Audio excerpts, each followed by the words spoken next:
The scene begins in darkness, tension thick in the air.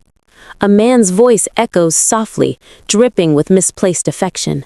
"I love how you feel like a real woman." His words, meant to sound tender, instead hang heavy and unsettling. The dim lighting and the dark tones suggest something intimate, yet wrong. The atmosphere feels suffocating, as though this moment isn't meant to be witnessed. The perspective shifts. A woman with long, wavy pink hair stands silently, bathed in the faint light spilling from a nearby doorway. Her expression is blank, almost hollow, but her eyes reveal everything: shock, confusion, and a deep ache that twists her stomach. She doesn't need to see more to understand what's happening. Her pale blouse and composed stance contrast sharply with the chaos unfolding out of sight. It's as if time itself has stopped around her. Her mind races, her thoughts fractured and trembling. What am I even looking at right now, she wonders, disbelief and nausea colliding inside her chest.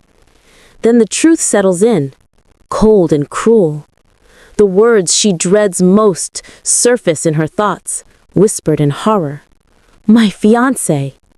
Everything she believed in, everything she trusted, is shattering in that instant. She stands frozen in the doorway, the sound of soft moans echoing from within the room. Through the slight gap in the door, a pair of bare legs moves rhythmically, carelessly, as if the world beyond that door doesn't exist. A man's voice, heavy with lust, breaks through the silence again. Ha! You like that, don't you, Nayang? Her heart clenches at the name, not hers. It's confirmation, as undeniable as the pain slicing through her. The woman inside responds breathlessly, her voice trembling with desire. Yeah, it feels so good, Dong-sang, just a little faster. Every syllable is another dagger in the heart of the one standing outside. The muffled moans and whispers blend into a cruel melody, one that drowns out reason and mercy. And there, in the shadows of betrayal, the woman outside can only stand, numb, broken, and silently witnessing the destruction of her love. In the dimly lit room, the sound of shallow breaths fills the air. The man leans over the woman, their bodies press close together as they share a heated, forbidden kiss. The faint rustle of sheets and the sound of lips meeting, smooch, chew, break the silence, mingling with soft, breathy moans. The passion between them burns shamelessly, a cruel mockery of love unfolding in the very place it shouldn't. Then comes the brutal truth, piercing like a knife through the dark. Is in our bed with another woman. The words echo coldly, detached from time and space. The woman who watches this unfold can barely breathe as the realization sinks in. The man she loved, the one she trusted completely, has brought betrayal into their sacred space.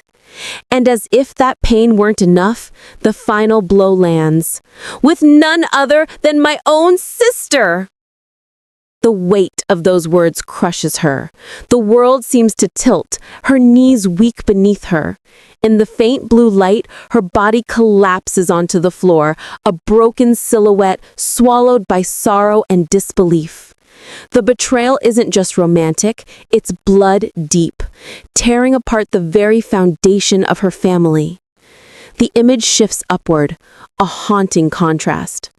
On the wall hangs a framed photo of happier days, the man and woman smiling together on their wedding day, full of love and promise beneath blooming cherry blossoms. Below that perfect picture, the same man now lies entangled with another woman in the very same bed, beneath the very symbol of his vows. The cruel irony burns through the scene. What was once a symbol of devotion has become a backdrop for betrayal. His voice, dripping with false affection, cuts through the tension. I love you. You're the only one for me, Nayong. Those words, the same ones he once whispered to his fiancée, now sound hollow, grotesque. And from the doorway, barely containing the storm inside her, her thoughts scream louder than her voice ever could. You bastard! It's the cry of a woman betrayed beyond measure, standing at the edge of love and hate. Outside the room, the woman stands frozen, her back turned to the half-open door. Her elegant blouse catches the faint glow of the hallway light, but her face tells another story, one of heartbreak and disbelief. Tears silently trace down her cheeks, glistening as they fall. She clutches her bag tightly, as though holding onto it could somehow keep her from falling apart. The world around her feels unbearably still, except for the muffled sounds of betrayal leaking through the doorway behind her. From within that same room, muffled voices continue to pierce the silence. Yeah. Uh-huh. Then, with a cruel casualness, a man's voice follows, tauntingly. What do you think, Nayoung? I'm better than Yeon Hyuk, aren't I? His tone is arrogant, self-satisfied, completely oblivious to the pain he's inflicting on someone standing just outside the door. The words echo like poison in the woman's ears, twisting her heart until it feels like it might burst. Her feet tremble, the light from the hallway illuminating the edge of her slippers. She remains rooted in place, unable to move, caught between wanting to storm in and scream or to simply disappear. The floor feels cold beneath her, the sound of her heartbeat loud and unsteady. She grips the strap of her purse tighter, her knuckles pale as if holding back every ounce of fury and grief coursing through her veins. Inside, the woman in the bed, her sister, smirks up at the man without an ounce of shame. Her eyes glint with satisfaction as she responds, voice smooth and confident. Of course you are. Her lips curl into a smile that drips with mockery, the kind of expression that knows it's destroying someone and enjoys it.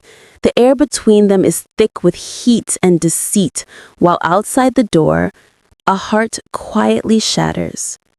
The woman continues, her voice dripping with disdain. If it weren't for my father, I wouldn't have even looked at someone like Yeon Hyung Khan. Her words slice through the air, cruel and deliberate. Every syllable confirms the depth of the betrayal, not just infidelity, but contempt.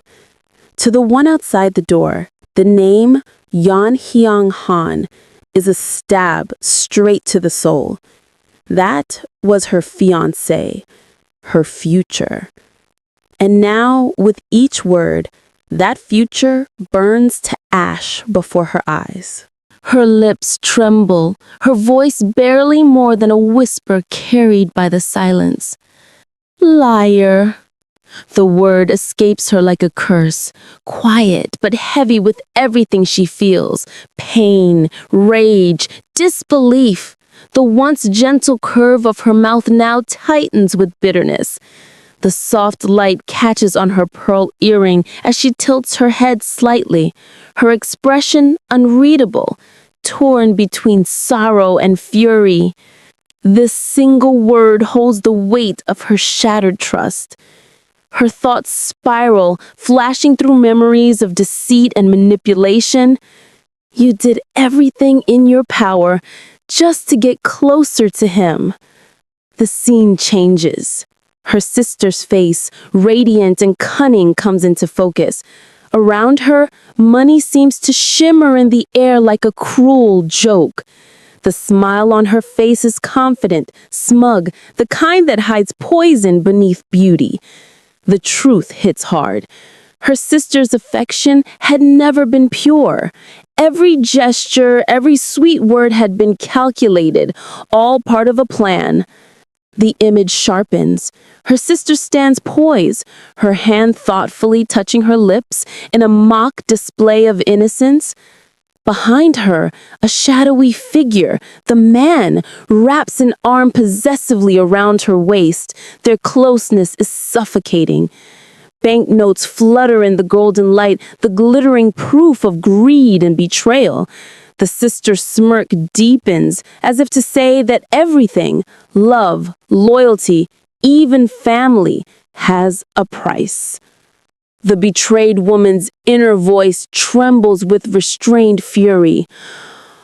What are you lying for?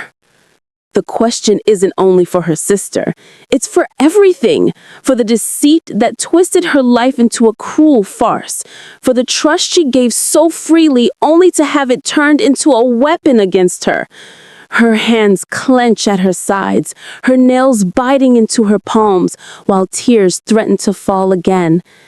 The room seems to fade away, leaving only that question, raw, desperate, unanswered.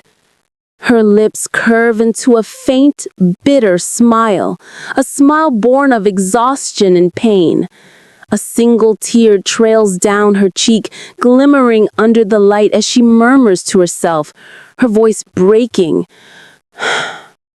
To screw me over? Her quiet laugh trembles, half a sob, half a mockery of herself. The irony stings. The people she loved most have destroyed her, and all she can do is smile through the ache. Her face softens for a moment, but her eyes, though wet with tears, gleam with something new, not just heartbreak, but the faint spark of anger beginning to burn beneath the sorrow. A woman with long, soft waves of reddish-brown hair stands quietly, her expression unreadable. She's dressed in a light-colored blouse with a tied ribbon at the collar, giving her a calm and elegant appearance. The air around her feels tense, as if she's holding back emotions she doesn't want to show. In the midst of her thoughts, a question hangs in the air. Or is it because the two of you are just so in love? The words seem to echo, carrying both accusation and sorrow, hinting that the woman is confronting someone, or perhaps herself, about love, betrayal, or longing. The scene shifts to a young man with tousled light brown hair, his face glistening slightly with sweat. He's half undressed, his bare shoulders catching the soft light of the room. His lips curve into a gentle, almost shy smile as his gaze lowers affectionately towards someone out of frame. Despite the intimacy of the moment, there's vulnerability in his eyes, as though he's afraid his feelings might not be returned. His presence radiates warmth and tenderness, capturing a fleeting instant of genuine affection. A close-up follows. The man's words fill the silence, honest and unguarded. I love you, Nayoung. I mean it. The confession feels raw and real, spoken from the heart. In this quiet, intimate space, his voice carries a sincerity that cuts through everything else. It's not just a declaration of love, it's a plea for trust, a promise that he hopes will reach her. The name Nayoung lingers in the air, heavy with emotion, as if sealing the truth of his feelings in that moment. Under the soft glow of evening lights, a heartfelt confession fills the air.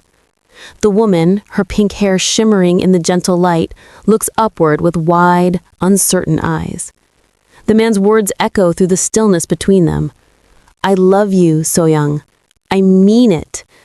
For a moment, time seems to stop. The sincerity in his voice lingers, wrapping the world around them in quiet warmth. Soyoung stands frozen, her lips slightly parted, her breath caught in her chest. Her heart pounds in disbelief as the words replay in her mind. The soft lights from the garden reflect in her eyes, glimmering like tiny stars. She can hardly process what she just heard. The sudden confession, the intensity behind it. Her elegant pink outfit seems to mirror the flush on her cheeks, as emotions she has long kept buried begin to surface. Then, as if gathering all his courage, the man takes a deep breath. His face is tense, a faint blush coloring his skin, and a single bead of sweat trails down his temple. With trembling resolve, he looks up at her and speaks again. Please marry me. His voice is steady, but his eyes reveal everything. Love, fear, and the desperate hope that she might say yes. The world around them glows softly, as if holding its breath, waiting for her answer. Under the warm glow of evening lights, a young man stands, visibly tense. A bead of sweat slides down his cheek as his lips part slightly, caught between hesitation and determination. His dark blazer frames his white shirt neatly, but his expression betrays his calm exterior. His heart is pounding, and his mind races. Something important is about to happen, something that could change everything. With trembling hands, he opens a small black velvet box. Inside, nestled against the soft lining, lies a gleaming silver ring crowned with a single sparkling diamond. The light catches on its surface, scattering faint reflections like stars. His fingers hover for a moment, as if afraid to let go. This simple gesture carries all his hopes, fears, and love. Across from him, a woman exhales softly. The corners of her lips curl with surprise, maybe even disbelief. Her long, softly curled hair cascades down her shoulder, glowing faintly under the light. The elegant earrings she wears sway slightly as she tilts her head, taking in the sight before her. In that quiet moment, the world seems to pause, just the two of them, caught between breath and answer. A small, elegant ring box is opened, revealing a sparkling diamond ring that catches the soft light around it. One hand carefully holds the box open, while another hand reaches forward hesitantly, fingers trembling slightly as if realizing the weight of this moment. The golden glow surrounding them adds a sense of warmth and anticipation, the single word reach echoing the tension and tenderness in the air. The scene shifts to a radiant setting, bathed in gentle light and soft colors that give it an almost dreamlike quality. A woman's inner voice narrates calmly, "My fiancé, Dong-song Lee." Her words linger in the air, carrying both pride and affection. Below, she responds aloud with a serene smile, saying, "Yes, I will." The moment feels both intimate and grand, the kind that marks the beginning of something life-changing. Standing gracefully in a lovely rose-colored suit, the woman's expression glows with quiet joy. Her long hair cascades over her shoulders as she clasps her hands near her chest, admiring the diamond ring now resting on her finger. Her eyes shimmer with soft contentment, and the light surrounding her seems to dance in harmony with her emotions. It's a portrait of happiness, the calm after the question, the warmth after the promise. Her hands trembled slightly as she clasped them before her chest. The soft pink of her outfit contrasted the cold realization in her heart. I never truly loved him. The words echoed in her mind, quiet yet sharp, slicing through the layers of denial she had built over the years. He had pursued her relentlessly, never once giving up. For so long, his persistence had felt less like affection and more like a shadow that she couldn't escape. Her father and stepmother, people who had always regarded her as nothing more than a burden, saw in him an opportunity to rid themselves of her. They urged her to accept him, to finally become someone else's problem. And so, their will became her fate. When he held her in his arms, she thought she had found freedom. The warmth of his embrace promised deliverance from the suffocating walls of that miserable house in Songbuk. She convinced herself that marrying the man they approved of was the only way to break free. But even as his arms tightened around her, the cracks in her heart whispered the truth. She had merely exchanged one prison for another. She once convinced herself that affection alone could sustain a relationship. If there was at least a spark of tenderness between them, she thought, perhaps they could remain loyal. Perhaps love could be enough to make everything work. It was a quiet hope she clung to, a fragile belief in something that now felt painfully naive. Her lips tightened, and a quiet tremor passed through her. The ache in her chest hardened into anger, into disbelief. The word clinch echoed the way her heart gripped itself shut, holding back the flood of emotion that threatened to spill out. "And this is how you betray me?" The thought seared through her mind like fire. The trust she had built, the affection she had offered so freely, all shattered in an instant. Standing there, she could barely recognize the life she thought she knew. "Nayang," he murmured, his voice low and sickeningly gentle. "I like women who are soft and tender, just like you."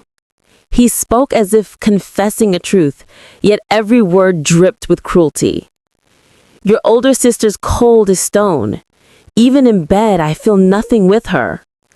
The words cut deeper than any blade could, each one a deliberate twist meant to excuse his betrayal. His body glistened with sweat, breath uneven, expression weary.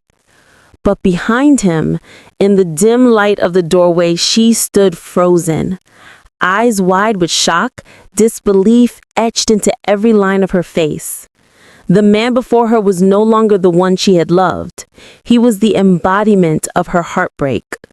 Their laughter echoed cruelly in the dark, careless and mocking. "Yeah, she's kind of like that," one of them sneered. "I thought she was the corpse of something," the other replied, their words cutting deeper than they realized. The scene was empty of empathy, just the sound of ridicule echoing in a void, slicing through the fragile remnants of someone's dignity. Her eyes burned with restrained fury. The pain in her heart twisted into a sharp glare, her crimson irises trembling with emotion. "What right do you have to talk about me like that?" she thought, her voice trembling inside her mind. It wasn't just the insult. It was the way they spoke so easily, as if her feelings were invisible, as if she wasn't even human. Her jaw tightened, her lips pressing together until they trembled. The sound of her teeth grinding filled the silence. Grit. "How trashy," she got bitterly. There was disgust in her voice, but it wasn't just for them. It was also for herself, for letting them hurt her again, for still caring enough to feel pain. In the heavy darkness of her mind, she could hear her own voice, trembling, but firm. "Get it together, So-young." It was a quiet command, a plea to herself to stay strong, to not break down, to not give them the satisfaction of seeing her crumble. Taking a deep breath, So-young pulled herself together. She adjusted her bag on her shoulder and forced her trembling hands to move. The sound of fabric brushing against itself, "fwip," was a small, grounding comfort. Her face was calm now, though her heart was anything but. She stepped away from the doorway, from the betrayal, from the humiliation, determined to leave it all behind, even if the pain followed her into the night. Her hands trembled slightly as she reached into her bag, the weight of betrayal still heavy in her chest. But she steadied herself, forcing her emotions into focus. "First, I need to record this as proof," she thought, her expression cold and resolute. The time for tears was over. Now all that mattered was evidence, something undeniable, something that would make them face what they had done. Meanwhile, in the room beyond, he spoke with shameless arrogance, his tone dripping with mockery. "So, Nayang," he murmured with a smirk, leaning closer. "What's he like? He's not as good as me, right?" Huh. His words were a cruel taunt, not just to the woman beside him, but to the one silently watching from the shadows. The woman beneath him blinked, startled and confused. "Who? Young Heck?" she asked softly, her voice uncertain, her mind fogged by the moment. She didn't realize the danger, the cold fury simmering just beyond the door, the recording quietly capturing every word. "He doesn't even come close," the man barked out, his pride swelling with every syllable. But he didn't notice the faint glimmer of a phone hidden in the shadows, the soft red line moving across the screen, marking each second of his betrayal. The proof she needed was there, cold and unrelenting, recorded forever. And then came the cruelest words of all. "That guy's impotent." The sentence cut through the air like poison, vulgar and humiliating. For So-young, standing outside that door, It was the final strike, the moment her heartbreak turned to something darker, colder. Her trembling stopped. In its place was silence and resolve. Her footsteps echoed softly against the cold ground. Step, step, as she walked with a purpose that masked her trembling heart. If Father steps in, this will all be handled, she told herself, clinging to that fragile hope. Her hands clenched at her sides, not out of confidence, but desperation, a child's last faith in the one person who would always remain distant. After all, she thought, her pace quickening as if her belief could summon strength. At the end of the day, I am his daughter. Maybe, just maybe, this time, he'll see her. Maybe just once, he'll... Her thoughts trailed off into uncertainty, swallowed by the sound of her own footsteps and the hollow rhythm of hope echoing through her chest. Memories flooded back, a younger version of herself standing before him with bruised cheeks and tear-streaked skin. Please, her lips trembled, her palms pressed together in a prayer born from fear rather than faith. Her eyes wide and pleading searched his for warmth that never came. Each second of silence that followed had burned deeper than any wound. And then his face, cold, rigid, unmoved. The faintest curl of disgust at the corner of his mouth.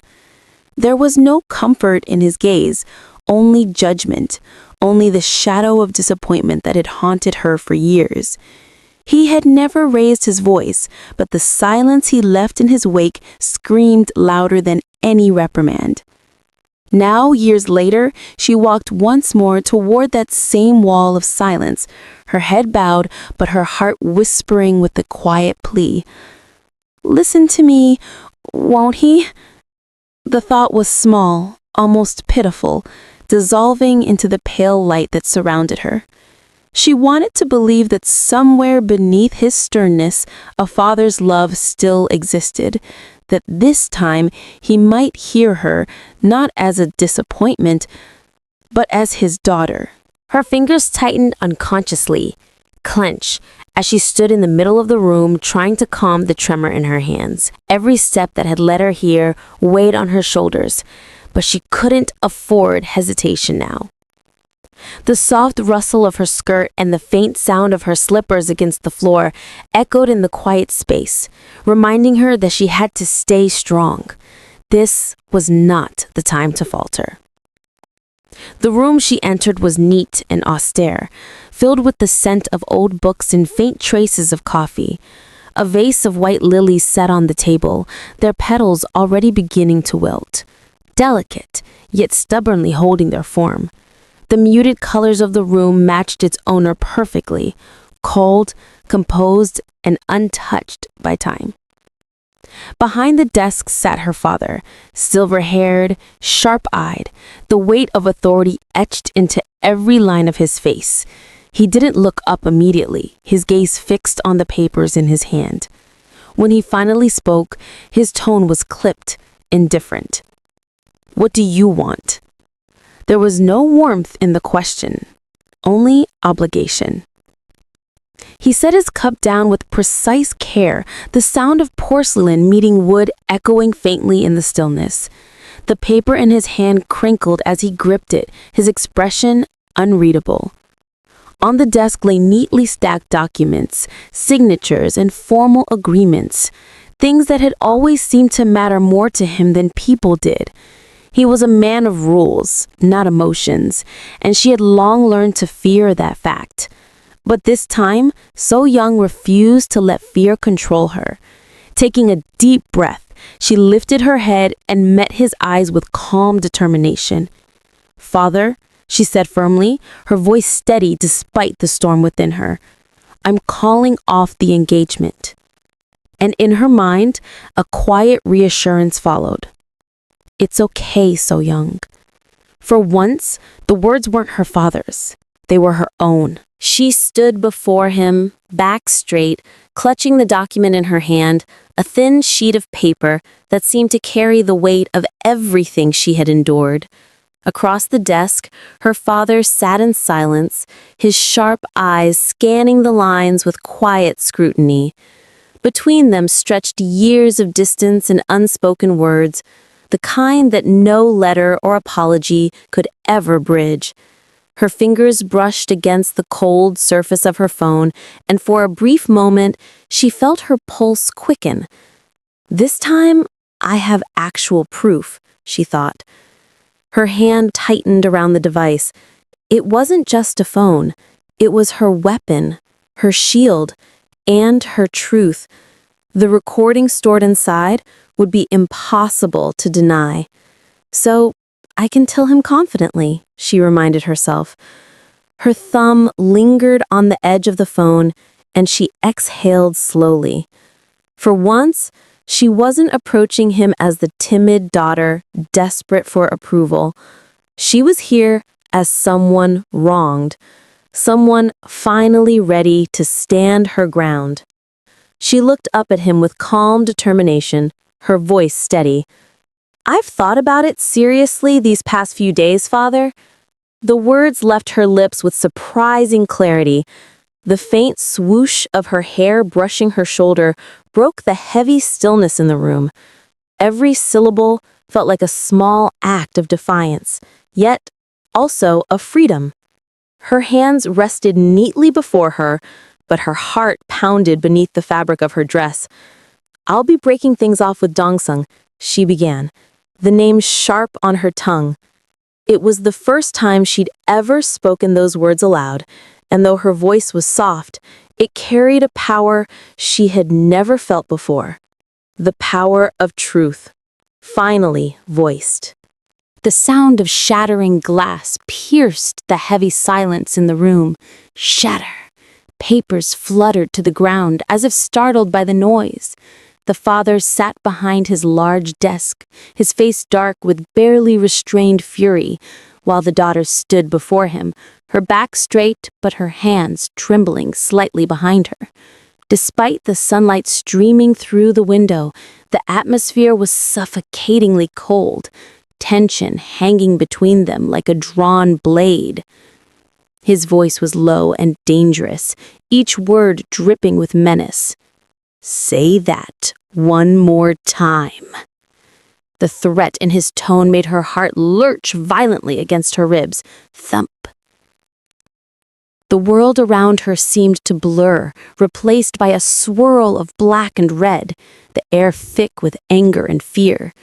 Her body began to tremble uncontrollably. The sound of her heartbeat filled her ears. Thump, thump, as she struggled to steady herself. Her hands clenched tightly by her sides, knuckles white against her dark skirt. Despite the fear crawling up her spine, she refused to let it consume her. "Stay strong, So Young," she reminded herself silently, even as her knees felt weak.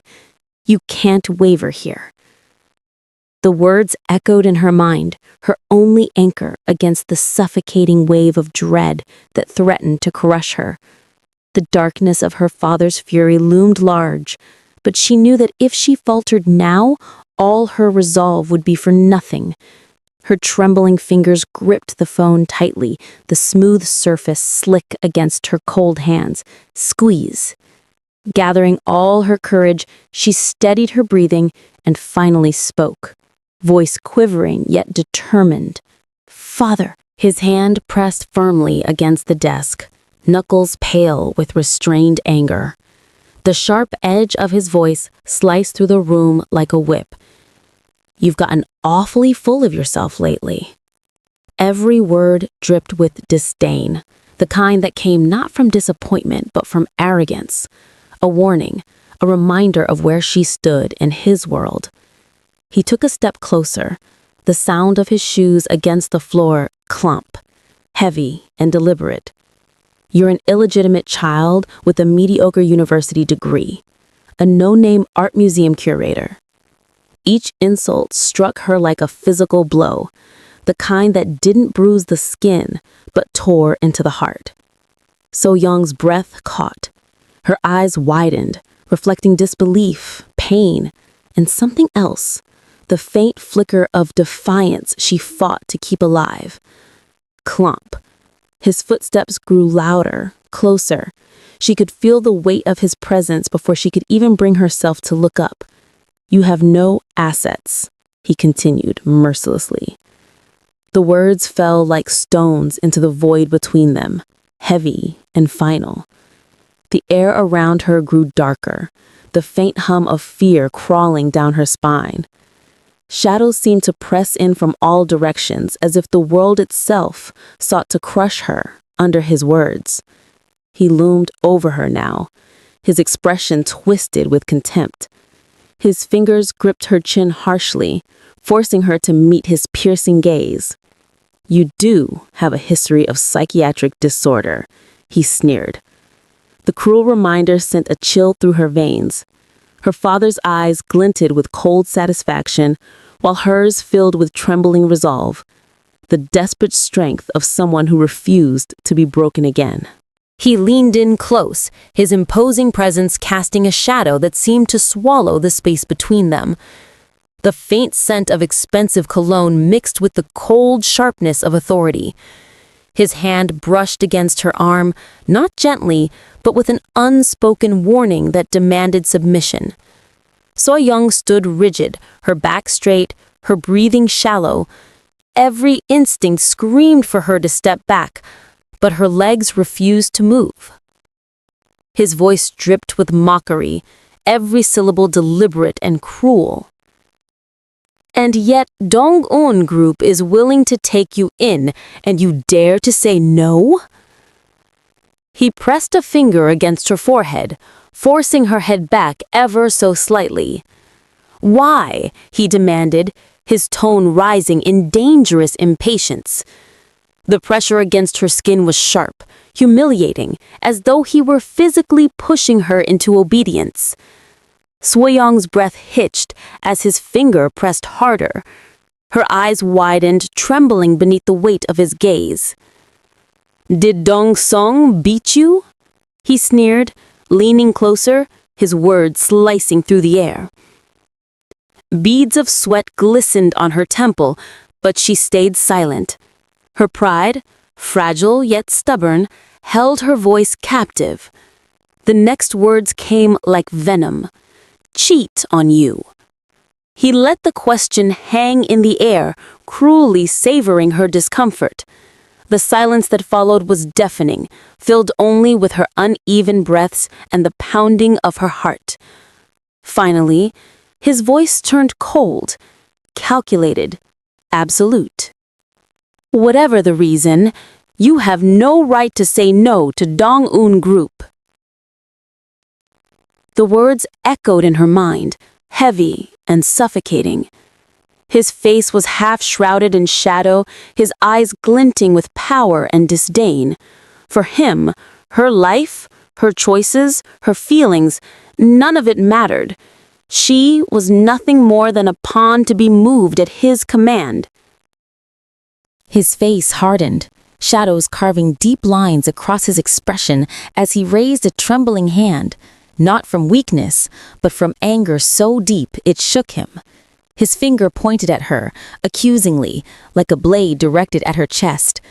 The fury in his eyes was unmistakable, cold, calculating, and utterly unforgiving. His words, though not yet spoken, were already heavy in the air, burning with judgment. Inside her mind, a realization began to dawn. "Oh, I see." Her breath caught as the meaning behind his anger became clear. He wasn't just disappointed, he was disgusted. She could feel the darkness in his tone even before he spoke, the finality of his rejection sinking into her bones like ice. But then, her voice, steady yet trembling, broke through the tension. "Say something like that one more time," she said, each word carefully measured, her tone low but unwavering, "and I won't be so forgiving." For the first time, her words cut through the air with authority, not fear. The glow in her eyes shifted, no longer filled with dread, but with the fierce glint of defiance long buried. Her pink eyes lifted toward him, shimmering with resolve. Her features softened, but her expression carried the quiet power of someone who had endured too much to be afraid anymore. The light fell across her face, illuminating the calm determination beneath the surface. She was done being the child who bowed her head. Darkness envelops the scene, the air heavy with despair. In the middle of that suffocating void, a single thought echoes painfully. Even if Dangsang hits me. The words linger in the air like a confession swallowed by the night, trembling between resignation and quiet suffering. It's not just a statement, but a glimpse into the deep emotional scars of someone who's already given up hope of being protected. The light widens, revealing the lonely silhouette of a young woman standing in the middle of that darkness. Her back is straight, yet her clasped hands betray tension and helplessness. Or cheats on me. Her voice is a whisper against the void, filled with quiet pain. She seems small against the emptiness, a fragile figure trapped in the cruel design of her fate. Her thoughts grow heavier, sinking into the abyss of inevitability. The blackness thickens around her feet, swallowing everything except the chilling truth. My father, Chairman G, will force me to marry him no matter what. The words come with a weight that could crush a soul. Her destiny has already been decided. Love, freedom, even dignity, none of it belongs to her anymore. The scene softens, focusing on her face illuminated by faint, cold light. Her eyes, once full of hope, now carry only a shadow of melancholy. I guess I just wanted to believe in my father one last time. The admission is quiet, filled with bittersweet acceptance. She realizes that the man she once trusted most has become the very person chaining her to a life she never wanted. Now, the background fades into white, cold, empty, and merciless. The narration continues, her tone steady but hollow. Now, there is no such thing as a peaceful way out for me. It's a statement of finality, the acknowledgement that her path has been sealed. Peace is no longer an option. The only thing left is survival or rebellion. The screen darkens again, vertical lines closing in like prison bars. Then, in the center of it all, stark and simple words appear. So tonight, the sentence trails off, heavy with implication. Something is about to happen, something irreversible. It's the calm before the storm, the prelude to an act born from desperation and defiance. Under the shimmering city lights, their figures are drawn close together, surrounded by the glow of 1,000 blurred reflections. His arm wraps around her, pulling her firmly against him, while her hand clenches faintly in hesitation and emotion. The city behind them blurs into a sea of soft colors, purple, blue, and gold. Yet all that matters in that moment is the closeness between them. The night feels endless, the world holding its breath as their lips meet for the first time, trembling with tension and forbidden longing. The kiss deepens. Her eyes flutter closed as her cheeks bloom with a rosy flush, her heart pounding so loudly she can almost hear it. His touch is hesitant yet certain, the moment carrying both tenderness and an unspoken desperation. The sound of chew, a soft echo of their kiss, fills the silence, while everything around them fades into darkness, leaving only the heat of the moment between two people who should never have crossed this line. Their lips remain pressed together, but now there's an edge to the scene, a sharp tension that replaces the sweetness. Her lips tremble, a single bead of sweat sliding down her cheek. The faint red mark left on her mouth hints at passion mixed with guilt. The air between them grows heavy, thick with everything they shouldn't feel, yet cannot stop themselves from wanting. He pulls back slightly, their faces still close enough to feel each other's breath. His eyes are filled with a mixture of longing and unease, as if he's fully aware of the weight of what just happened. Her inner voice breaks the silence. I'm going to spend the night with this man. The words are cold and final, filled with both resolve and heartbreak. It's not a confession of love, but a decision, an escape from pain, even if it leads to another sin. His expression changes, his breath shallow and uneven. A faint blush spreads across his face, beads of sweat glistening under the dim light. His shirt is slightly undone, collar loose, his composure slipping away. He looks conflicted, caught between desire and hesitation, his mind clouded by the weight of what's to come. The faint sound of his breath fills the quiet room, trembling with both exhaustion and yearning. Then, everything fades to black. The world narrows into a single, devastating truth that cuts through all confusion and emotion. My sister's boyfriend. The words hang in the darkness like a confession, a secret that cannot be undone. The revelation shatters whatever warmth lingered from before, replacing it with guilt, betrayal, and the cold bite of reality. The city stretched endlessly beneath the night sky, a sea of glittering lights that seemed to breathe and pulse with life. From this height, everything looked distant, almost unreal. The streets below twisted like glowing veins, carrying the rhythm of a world that never slept. It was beautiful, yes, but to her it felt cold. The silence of the high-rise suite was deafening, broken only by the faint hum of electricity and the pounding of her heart. She stood by the glass wall, her reflection lost in the ocean of lights, when he stepped closer. His shadow fell over her, warm and solid. Without a word, he raised his hand, resting it against the window beside her head, his breath brushing against her cheek. Her heart stuttered. Then, before she could think, his lips met hers. The sound was soft, a quiet chew in the stillness, but it felt like thunder inside her chest. Her eyes fluttered closed as the world outside blurred into streaks of light. The space between them disappeared completely. His arm wrapped around her waist, pulling her closer until she could feel the steady beat of his heart against hers. Her fingers trembled at her side, unsure whether to push him away or pull him closer. The kiss deepened, and with it came the rush of emotions she tried so hard to bury: longing, regret, guilt.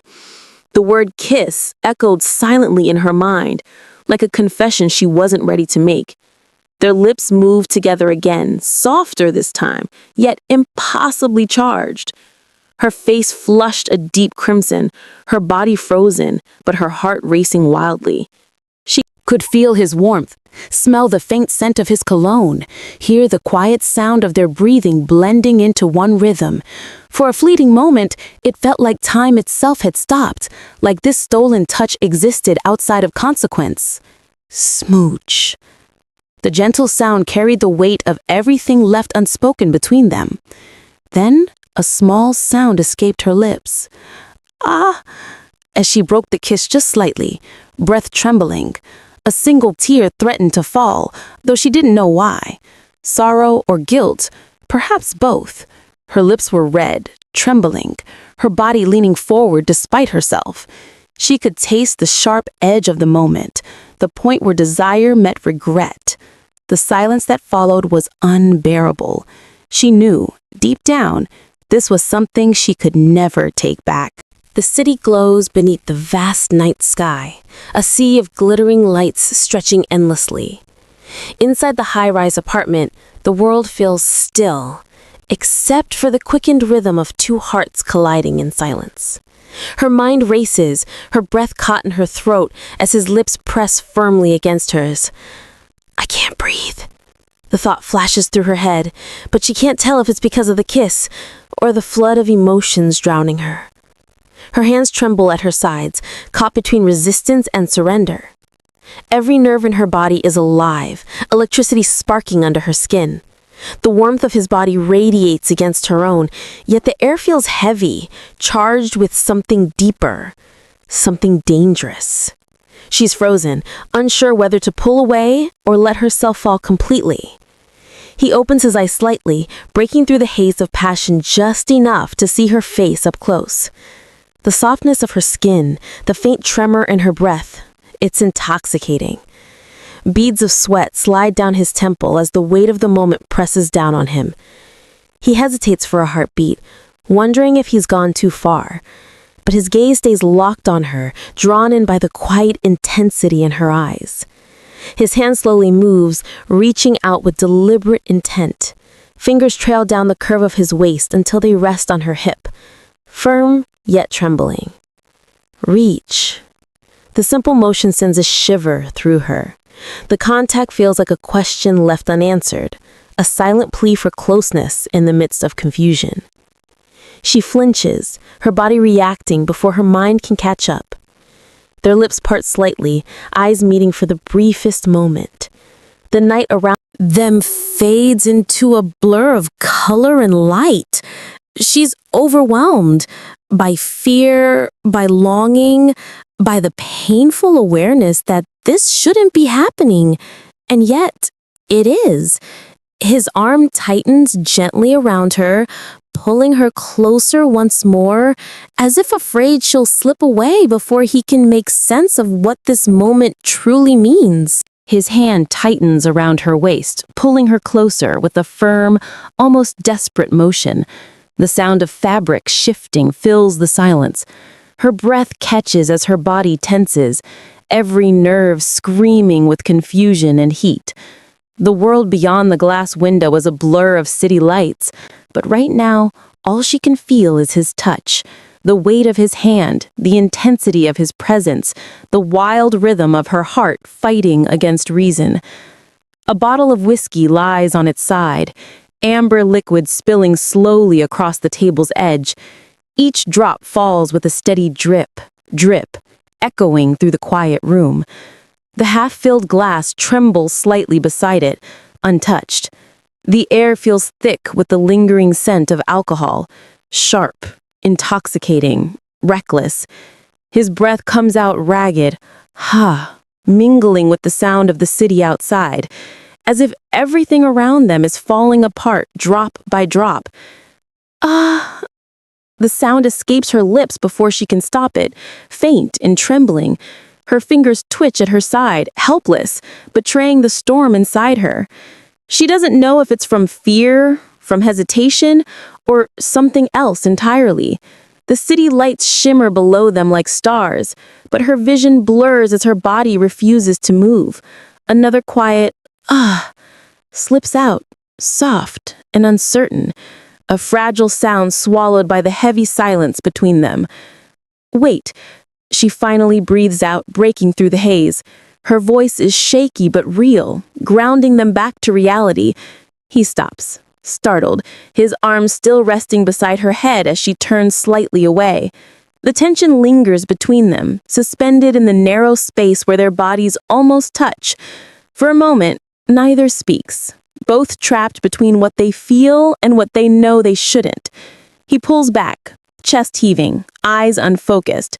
His shirt clings faintly to his skin, the collar slightly undone. Beads of sweat glisten on his neck as he exhales, his breath uneven. The dim light softens the edges of his face, but his expression is raw, conflicted. Desire, guilt, and disbelief all twist together in his gaze. He doesn't know what to say, or if there's anything left to say at all. The night presses on, quiet and endless, as the city outside keeps shining, indifferent to the storm raging in their hearts. The scene opens tensely. The man leans over the woman, his tone calm but laced with misunderstanding. His words, "I thought you were ready," hang heavy in the air. The woman's eyes widen, startled and unsure, her body stiff beneath him. The close proximity between them amplifies the charged atmosphere. Yet something about her expression betrays discomfort.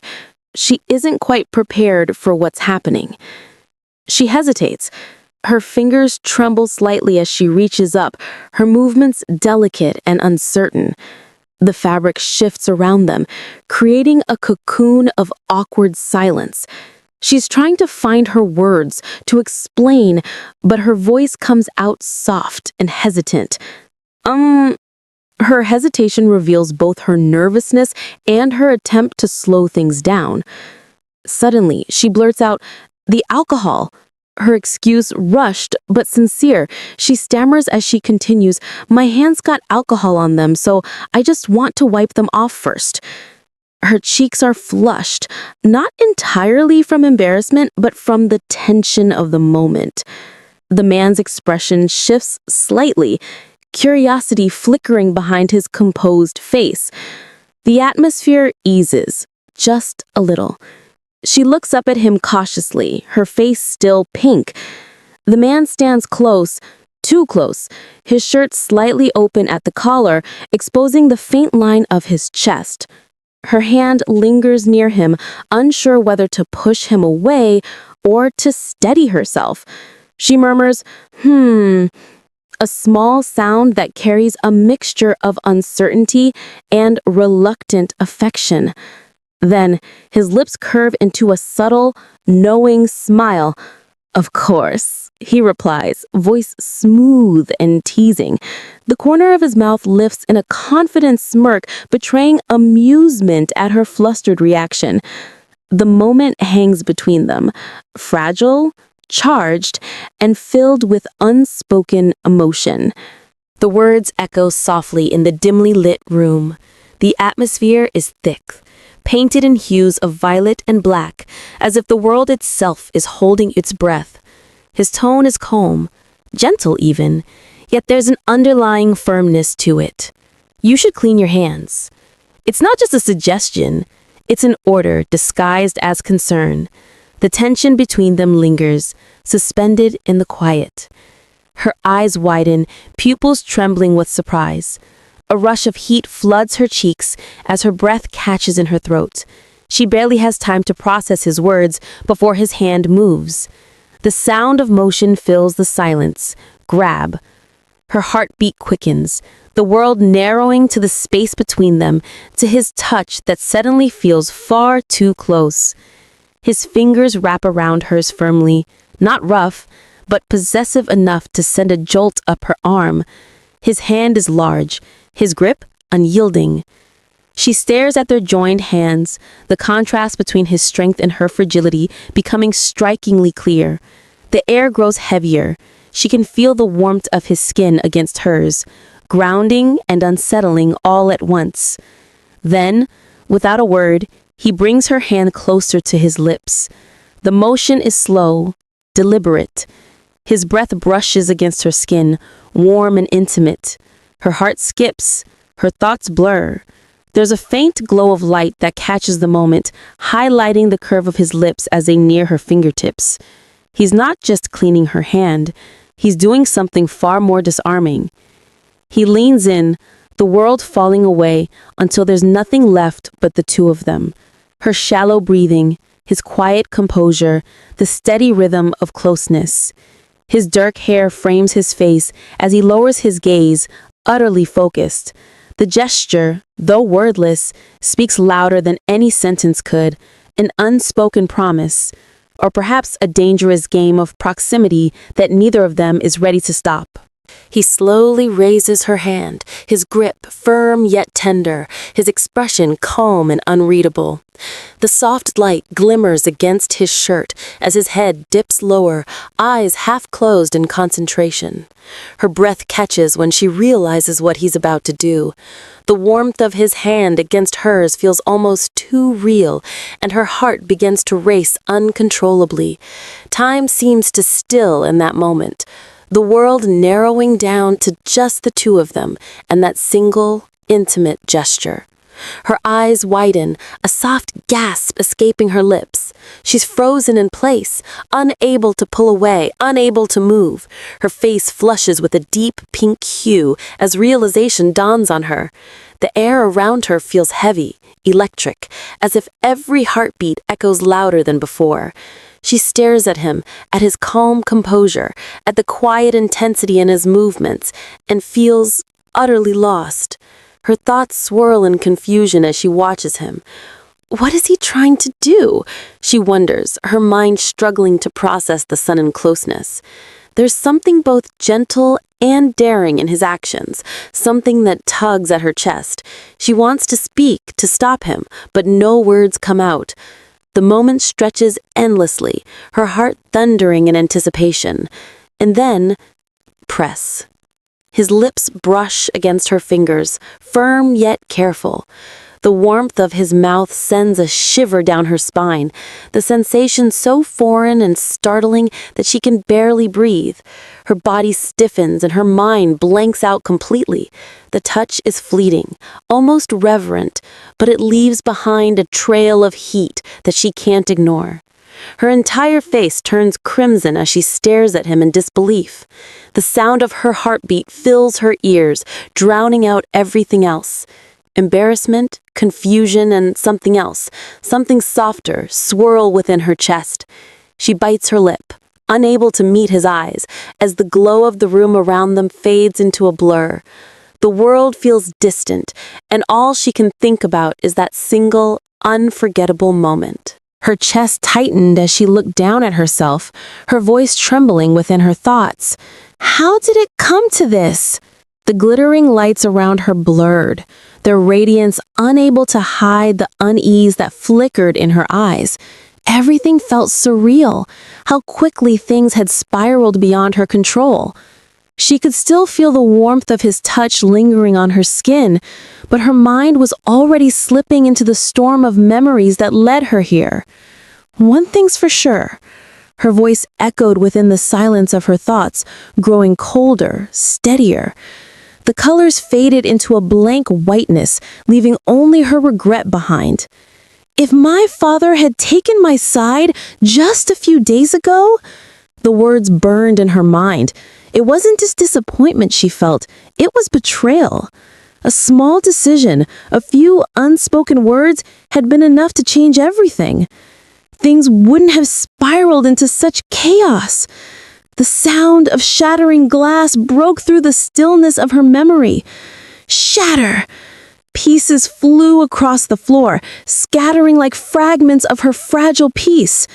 The moment replayed vividly, rage, misunderstanding, and silence colliding into one terrible instant. It was the beginning of everything falling apart. She stood before her father's desk, her back straight but her heart trembling beneath the surface. Papers drifted to the floor as the tension between them filled the room. Her father, seated with that familiar air of authority, regarded her coldly, his expression unreadable. She clutched the phone in her hand behind her back, trying to steady herself. The sunlight streaming through the curtains did little to soften the scene. It only made the distance between them feel sharper, more painful. His voice cut through the air, low, dangerous, and laced with fury. Say that one more time. The room fell into silence.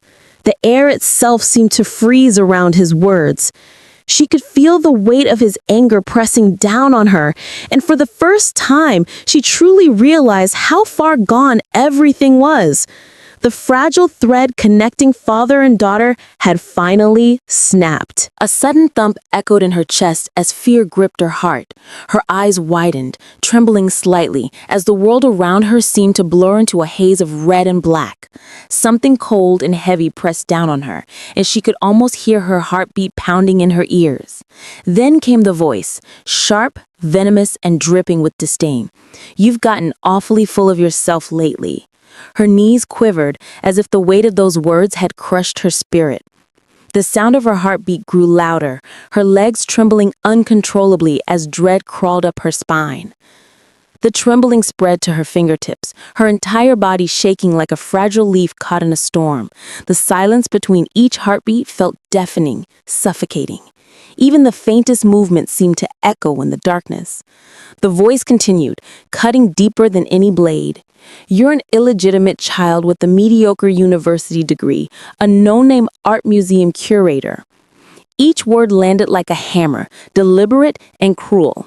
The clack of approaching footsteps grew closer. Clomp.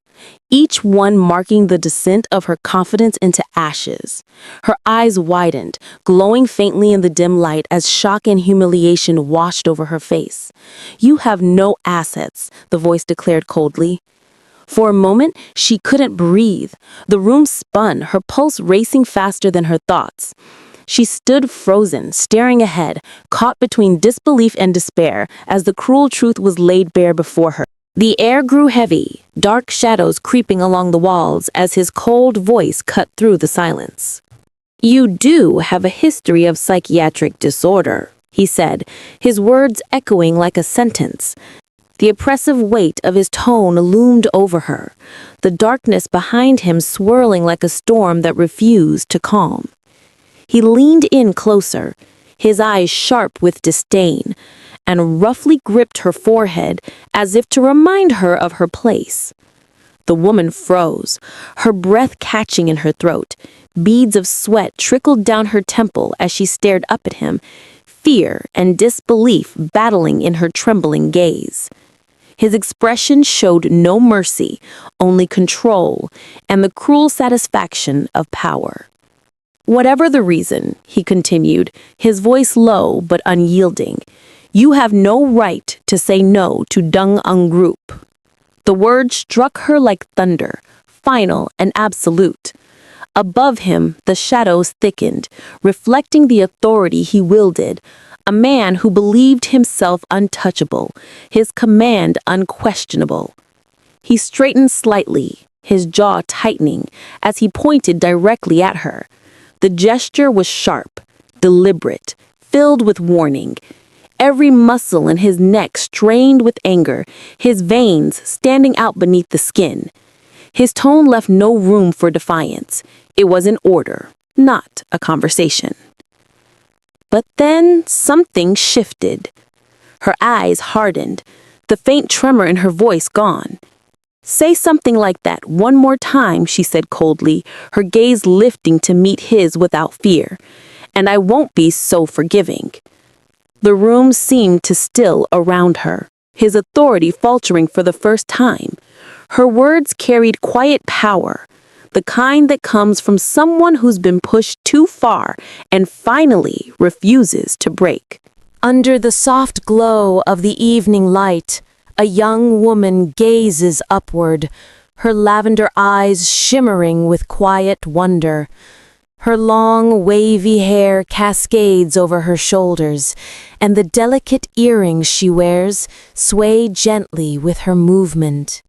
The ornate brooch pinned to her crisp white blouse catches the light, reflecting a faint sparkle that mirrors the curiosity in her expression. It's as if she's just realized something both beautiful and unsettling. A sharp sound breaks the stillness. On the floor lies the shattered remains of a porcelain cup, its handle barely hanging on to a large fragment. The pieces are scattered, glimmering faintly under the room's dim light. The silence that follows is heavy, pregnant with tension and regret. No words are spoken, only a quiet pause that lingers in the air, like the echo of what just happened. A gentle knock echoes through the hallway. Knock, knock. The sound of footsteps follows, soft and cautious.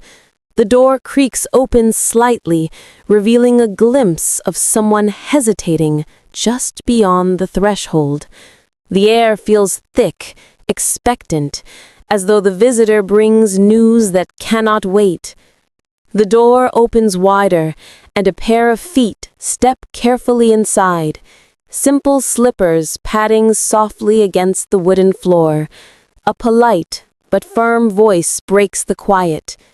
"Excuse me, Chairman," the person says, their tone steady yet respectful. The formality in the words hints at the importance of the moment, and the air in the room seems to tighten. A woman with neatly styled hair and a composed demeanor stands before the chairman, her gentle smile betraying a touch of unease. "I'm sorry for the interruption, she begins, bowing her head slightly in apology. "But I wanted to let you know right away." Her words hang in the air, a prelude to something urgent, something that could not be delayed a second longer. The elegant woman in crimson stood gracefully, one hand placed gently against her chest. Her expression was calm, yet a subtle gleam of satisfaction danced in her eyes. The pearls around her neck shimmered faintly as she spoke, her composed demeanor hinting at the weight of the news she was about to deliver. Everything about her posture, the confident smile, the refined attire, spoke of someone accustomed to control and power. "That Dung Sang has arrived." The words hung in the air like a sudden gust of wind that snuffed out the room's stillness. The young woman's lips parted slightly, her breath catching in disbelief. The name alone was enough to send a chill down her spine, echoing memories or emotions she thought she had long buried. "What?" The single word slipped out before she could stop herself. Her pulse quickened, and instinctively she turned her head sharply toward the source of the news. The sound of her movement filled the silence, the tension rising with every passing second. Her pink eyes widened as she spun around, shock flashing across her face. The light behind her caught the faint shimmer of her earrings and hair, but the sparkle couldn't mask the unease tightening her expression. Her heart pounded, confusion and dread intertwining as she whispered under her breath, almost to herself. Her trembling hand clutched her phone tightly, the faint red mark on her wrist visible under the light. "Of all times," she hissed inwardly, frustration and disbelief flooding her chest. It was as if fate had chosen the worst possible moment to throw her world into chaos, and all she could do now was brace herself for what was coming. A sudden realization flashes across her face as she glances toward the door, her expression caught between surprise and unease. "Was he supposed to come over today?" she murmurs, uncertainty lacing her voice. The thought unsettles her. Something about the timing feels wrong, as if an unexpected twist is about to unfold. Before she can gather her thoughts, the older man standing beside her clicks his tongue in mild frustration. "Tss, I wasted too much time. I'll head out now," he mutters, adjusting his coat with deliberate movements. She watches him silently, her lips parting as if to speak, but the words never come. The air feels heavier as he turns away, leaving her alone in the echo of his departure. Night falls quietly over the house. The woman's heels click softly against the polished floor, clump, clump, as she turned toward the door. There, standing in the dim light, is another woman dressed elegantly in red. The atmosphere thickens between them. Filled with an unspoken tension, neither seems eager to break. The woman in white tightens her grip on the phone in her hand, her knuckles paling slightly. She takes a measured step forward, her eyes fixed on the visitor in red. Each echo of her footsteps seems to fill the silence that stretches between them, amplifying the quiet storm building in her chest. The woman in red glances sideways, her eyes sharp yet composed, betraying little emotion. The faint glimmer of her diamond earring catches the light as she studies the other woman from the corner of her eye. A quiet understanding, or perhaps suspicion, passes between them, wordless but piercing. The sound of her name cut sharply through the silence. So young.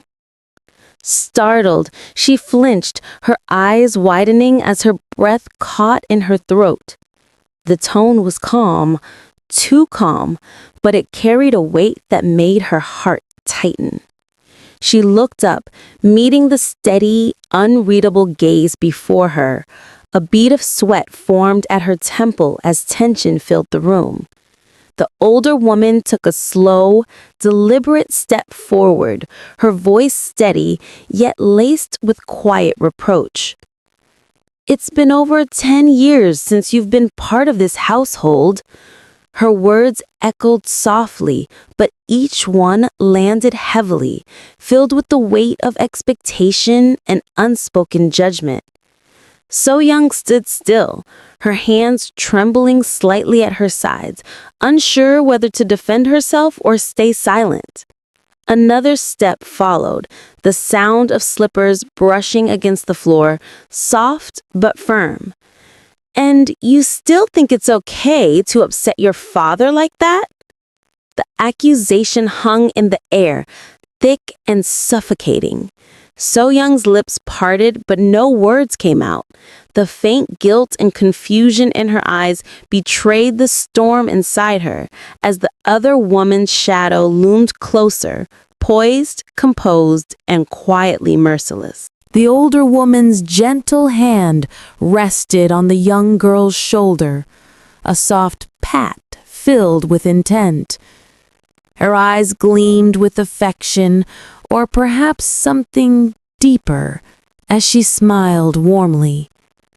"I truly want us to be like real mother and daughter," she said. The words hung in the air, tender yet heavy, stirring something uncertain in the younger woman's chest. It was a promise, or maybe a demand, wrapped in the delicate disguise of love. Their figures stood close, framed by the soft daylight filtering through the glass. The woman in the red dress, graceful and composed, leaned in slightly, her tone still warm but commanding. The younger girl, dressed neatly, her posture tense, met her gaze, unsure whether to trust the sincerity in that smile. For a moment it looked like a genuine bond, a mother comforting her daughter, but beneath the surface something fragile trembled, as if one wrong word could shatter it. The atmosphere shifted. The same gentle hand that once offered comfort now brushed against the girl's hair with a restrained calm. "Come out when you've calmed down," came the voice, measured, coldly patient. The touch lingered, not out of tenderness, but control. The girl's silence filled the room, her breath caught between shame and defiance, while that familiar hand reminded her who held the power. "And once you do," the woman continued, her voice fading into a chilling calm, "make sure not to mess up again." The girl stood frozen, her thoughts a blur of confusion and regret.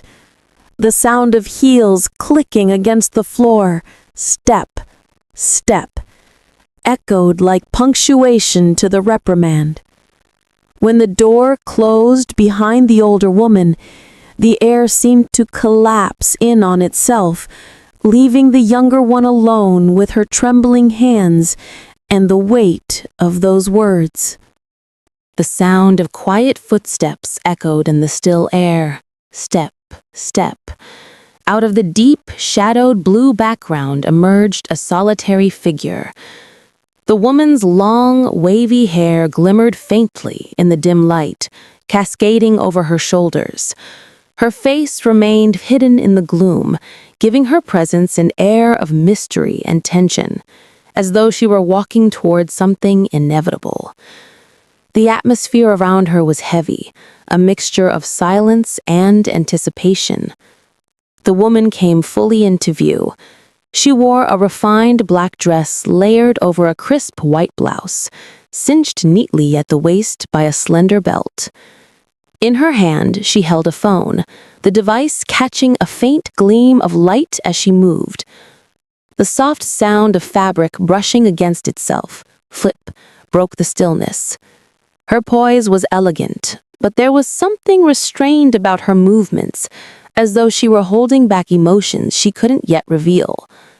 Her hand tightened around the phone, knuckles paling under the pressure. A single word surfaced in her mind, echoing with weight and sorrow. Father. The silence that followed seemed almost alive, filled with the gravity of her thoughts. The darkness around her pressed closer, but she stood unmoving, her resolve hidden behind the quiet strength in that one whispered word. Her grip tightened around the phone, the glow of the screen reflecting in her determined eyes. Thoughts swirled in her mind like a storm. If you're going to block my last way out, she resolved silently, then I won't just sit back and watch. Every word carried the weight of someone cornered, someone who had nothing left to lose. She stood up slowly, her slippers brushing against the floor as she steadied herself. The fabric of her skirt swayed lightly, mirroring the quiet tension in the air. If that's how it is, she thought, the final trace of hesitation melting away. There was no turning back now. Her gaze hardened as she lifted her head, crimson eyes gleaming beneath the cold light. Determination burned within her, bright, fierce, and unstoppable. Then I'll tear down the very fortress you're so desperate to protect, she declared inwardly, just to get out of here. In that moment, she was no longer the one trapped. She had become the storm that would shatter her cage. The young woman stepped confidently into the room, her sharp eyes radiating determination. Her long, wavy, rose-colored hair cascaded elegantly over her shoulders, catching the light with each movement. Dressed in a sophisticated black dress layered over a crisp white blouse, she exuded both grace and authority. A golden brooch gleamed at her collar, hinting at her refined taste and high status. The soft glow of the surroundings only accentuated her commanding presence. She was clearly someone used to taking charge. Outside, under the gentle afternoon sunlight, a young man greeted someone with a warm and genuine smile. His light brown hair glowed faintly in the sun, and his eyes curved in cheerful sincerity. "Haha, thank you for the invitation, Chairman G," he said, his voice carrying both respect and ease. The word smile practically danced around him, as if the air itself shimmered in response to his bright demeanor. Behind him, the world seemed peaceful, the trees swaying lightly in the breeze, a perfect backdrop for his pleasant charm. The man's smile lingered, unwavering and kind as the scene pulled in closer. His simple, yet stylish outfit, a light brown blazer over a black shirt, spoke of quiet confidence. Though his expression was soft, there was a sense of calm strength behind it, as if he knew exactly how to handle whatever awaited him next. The sunlight framed him in golden hues, giving the moment a serene, almost cinematic warmth. In front of a large and elegant house, a young man with light hair greets a well-dressed couple and a young woman standing beside them. With a bright smile and gentle manners, he hands a gift bag to the lady in red. His words are polite and warm. "I brought a little something." The atmosphere is filled with soft sparkles, suggesting his sincerity and charm. The family seems pleasantly surprised by his thoughtfulness, as if this meeting marks the beginning of something special. The woman in red, clearly touched by his gesture, lets out a warm and delighted laugh. Her expression softens as she accepts the gift, saying with affection, "Oh my, you shouldn't have." The young man's kind reply follows softly, assuring her, "We're soon to be family after all." The moment feels intimate and full of promise. The exchange of gifts becomes more than courtesy. It symbolizes the blending of two families and the anticipation of a future together. As the introductions settle, the older gentleman, dignified and composed, turns toward the house with a polite smile.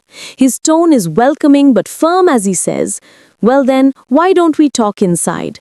The young man, still wearing his friendly smile, follows eagerly.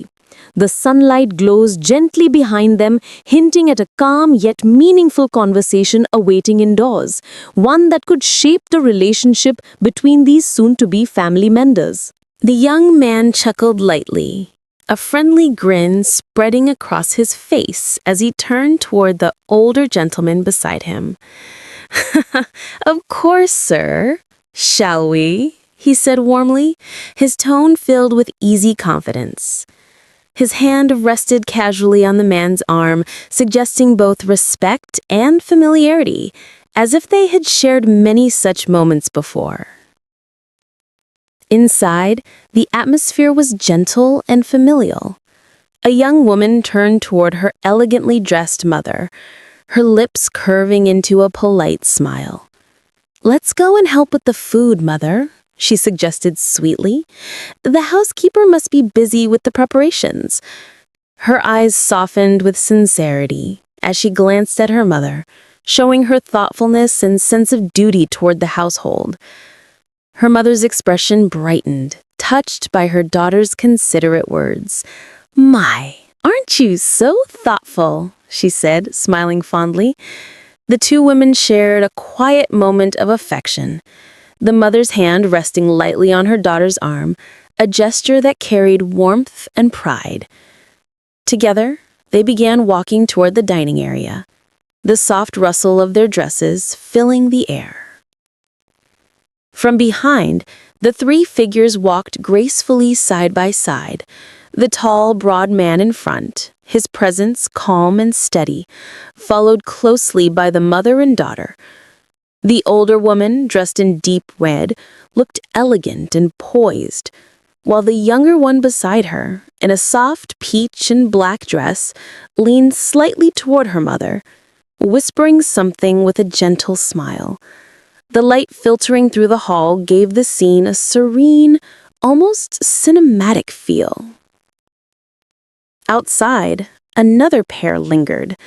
The man, with an easy smile and a confident demeanor, looked down at the woman beside him. "Shall we head in too, So-young?" he asked, his tone casual but kind. His hand began to reach toward her shoulder, an instinctive gesture of closeness. Yet her expression remained distant, her gaze averted, as if her thoughts were elsewhere. Just as his fingers brushed against her hair, she flinched slightly. A soft sound escaped her lips as he gently flicked a strand that had fallen out of place. Her eyes widened in surprise at the sudden touch. The playful flick seemed innocent, but it carried a subtle tension between them, an unspoken emotion that hung in the air like a delicate thread, easily broken, yet impossible to ignore. Her expression hardened as she glared up at the man beside her. The warmth in her eyes from moments ago had completely vanished, replaced by a cold, sharp edge. "You go ahead," she said flatly, her voice calm but distant. The man blinked, surprised by the sudden shift in her tone. His hand rested awkwardly on her shoulder, unsure whether to let go or hold on. The tension between them was almost palpable. The man laughed nervously, scratching the back of his neck as he tried to mask his discomfort. "I wonder why my fiancé is being so cold today," he muttered, forcing a chuckle. But his voice trembled slightly, betraying his unease. His arm still lingered around her, though she stood stiffly, unmoved, her body language clearly rejecting the gesture. Sensing her continued silence, he sighed softly and offered a small, strained smile. "You seem upset, so I'll go in first," he said, his tone gentle but uncertain. "Come in once you're feeling better." His attempt at understanding sounded almost rehearsed, as if he had been through this kind of moment before. Still, he turned toward the doorway, hoping his calmness might ease the tension between them. He adjusted the cuff of his jacket as he began walking away, his back straight but his movements betraying hesitation. For a brief second, his hand clenched and his jaw tightened. The smile he had forced earlier slowly faded. Whatever had just passed between them clearly left him uneasy, though he tried not to show it. Inside her mind, a single word echoed, filled with restrained fury and resentment. Bastard. The thought cut through the quiet air like a blade, sharp and unforgiving. Her eyes narrowed slightly as she watched him leave, her expression composed, yet heavy with unspoken emotion, the kind that burned silently beneath the surface. The room was silent, bathed in the pale light of the evening. She lay motionless on her bed, her eyes fixed on the ceiling as her mind replayed the painful truth she could no longer ignore. "Just a few days ago you were sleeping with my sister." The thought echoed like a dagger twisting in her chest. The weight of betrayal pressed down on her, suffocating as the shadows of the room seemed to close in. Her memory shifted, the image of him burned vividly in her mind. There he was, the man who claimed to love her, sitting on the edge of another bed, head in his hands, as though guilt alone could cleanse his sins. Above him hung a framed photo from their engagement shoot, a cruel reminder of the future they were supposed to share. The contrast was unbearable, the picture-perfect couple on the wall, and the man beneath it, broken by his own deceit. And now, her thoughts seethed, "You're acting like nothing happened." Back in the present, she stood outside, her gaze locked on his back as he walked away. The wind brushed past her, cool against the heat of her anger. Her expression was cold, but beneath it simmered a storm of pain and disgust. "He dares to smile, as if everything is fine," she thought bitterly, her fists tightening at her sides. The words in her mind pulsed louder, fueled by both heartbreak and fury. "And now you're acting like nothing happened." Her jaw clenched as a new thought took root, hard and unyielding. "This can't go on. I don't want to marry that man." The decision struck her like lightning, sudden but absolute. She could no longer live in a lie, no longer play the role of the forgiving fiancé while her heart screamed for justice. Her expression darkened with resolve, her eyes glinting with determination. The time for silence was over. "I have to call off this engagement," she thought fiercely, her inner voice steady now, her mind clear. "No matter what it takes." Just then, a voice broke through her spiraling thoughts, calm, almost casual. "Aren't you going to go in?" She blinked, her expression momentarily softening as reality pulled her back. But deep inside, her decision remained unchanged. She would end this farce, even if it meant turning her entire world upside down. Her eyes widened slightly, a sharp glint of realization flashing within them. The world around her seemed to blur as her focus tightened. The color of her irises, soft yet burning, reflected a sudden spark of emotion. It wasn't surprise, not entirely. It was recognition. Her breath hitched for a moment, and the weight of a memory tugged at her chest. Then, she saw him, standing before her in the soft daylight, his expression calm, unreadable. Young Hek-han? The name rang in her mind, echoing through the silence between them. Time seemed to stretch thin, just a heartbeat, yet enough for her pulse to quicken. The sunlight framed him almost cruelly, making his presence impossible to ignore. He looked exactly the same, tall, poised, impeccably dressed. His dark suit, perfectly tailored, contrasted with the bright blue of his tie. Every detail about him exuded control, confidence, and distance. She could feel his quiet strength even from where she stood. The air between them grew heavier, filled with everything unspoken from the past. Nayoung's boyfriend. The thought struck her like ice, bitter and unwanted. Her lips parted slightly, but no sound escaped. Memories collided with the present. Her sister's laughter, her confessions, the man who stood before her now. It all came together in one painful realization. "Later," she whispered under her breath, her voice barely audible, as though she was trying to convince herself that this moment, this confrontation, could wait. Yet her heart pounded violently, betraying the calm facade she struggled to maintain. Beneath her composed exterior, emotions churned like a storm waiting to break. The air was still between them, the soft rustle of leaves the only sound that dared to intrude. He looked down at her, his gaze steady and unreadable, while she met his eyes with hesitant determination. "Can you spare me some time?" she asked, her voice low but firm. "There's something I need to tell you." Her words hung in the air, fragile yet filled with weight. It was a request, but beneath it lingered something deeper, almost like a plea. They stood face to face, framed by a garden awash in sunlight and color. Flowers swayed gently behind them, a cruel contrast to the tension coiling between their bodies. His hands rested casually in his pockets, posture composed and distant, while she stood stiffly, fists clenched at her sides. The silence between them stretched, heavy with everything that had been left unsaid. Her thoughts raced as her gaze flickered up to meet his again. If I tell Yonhyak about Nayoung, the idea burned at the edge of her conscience, terrifying yet tempting.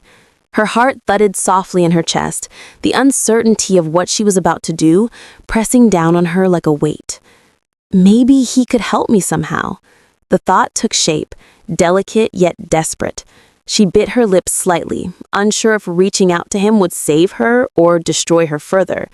Still, she couldn't ignore the faint glimmer of hope flickering within her chest.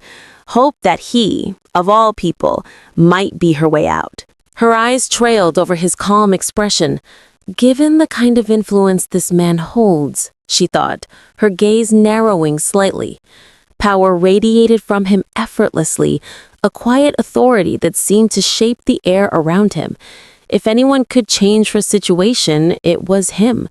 But asking for his help meant opening a door she wasn't sure she'd ever be able to close again.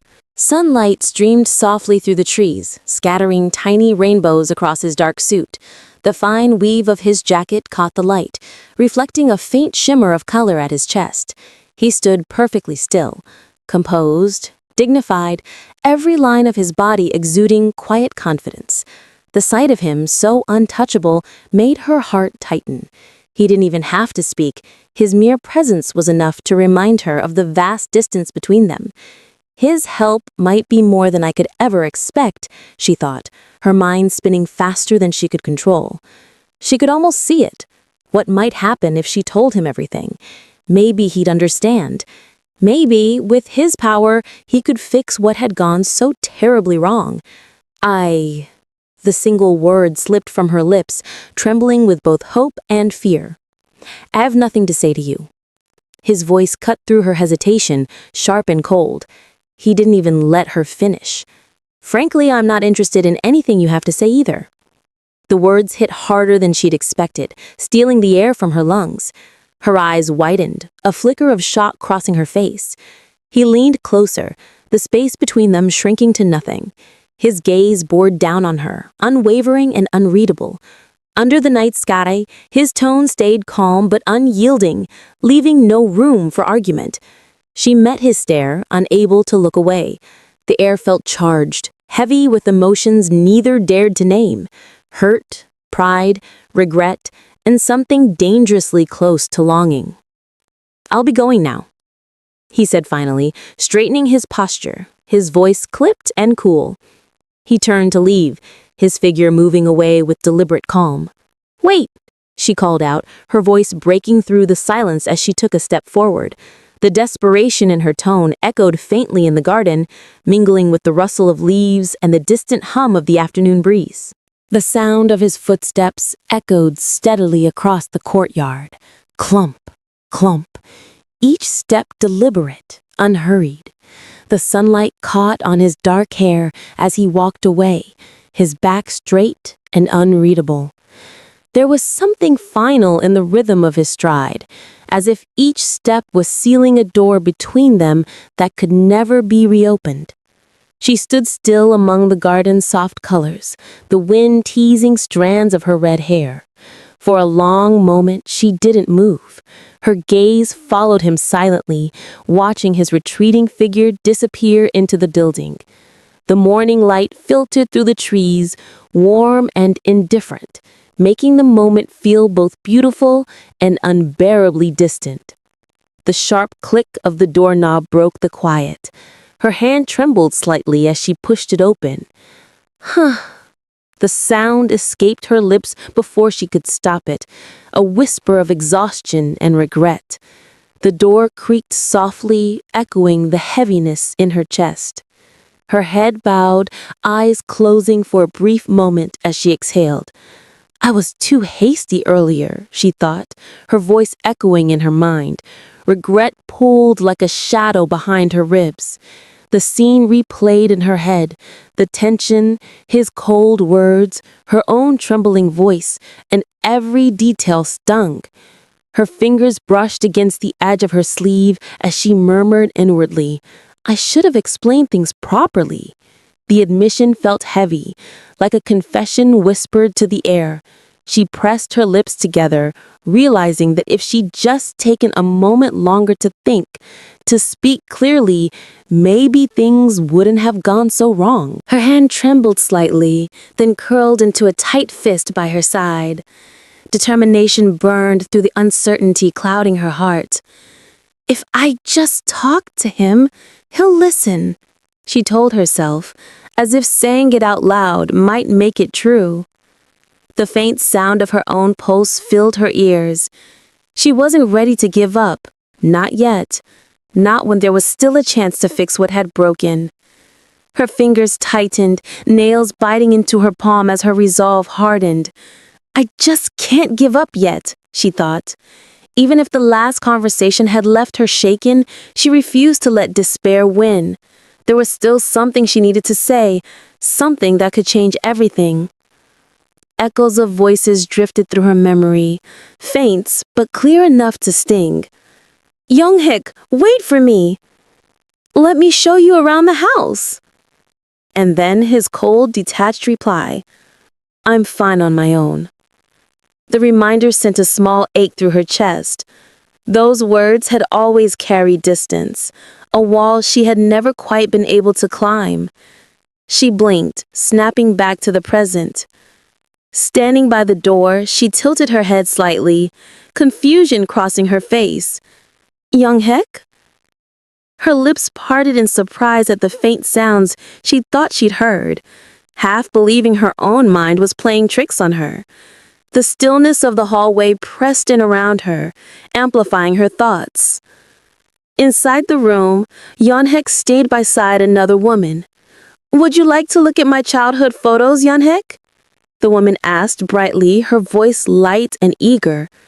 He didn't even glance at her. No, I'm fine. His tone was curt, almost mechanical. From behind the door, the red-haired woman froze, her breath catching. Watching him interact with someone else, a scene so casual, so distant, made her chest tighten with something she couldn't name. The young woman at his side looked radiant, her short hair framing a cheerful smile as she gazed up at him. Her eyes sparkled with anticipation, trying to catch his attention with every word she spoke. He walked beside her, tall and composed, the very picture of restraint. The suit he wore fit perfectly, sharp lines, cool tones, yet there was a distance in his demeanor, as though his mind were far away from the person walking with him. Ah, you said you like books, right? She asked with a hopeful lilt in her voice. Should I show you our library then? Her tone was light, almost eager, as though she wanted to find common ground, any topic that might bridge the space between them. But her question hung awkwardly in the air, unanswered, the silence stretching longer than she had expected.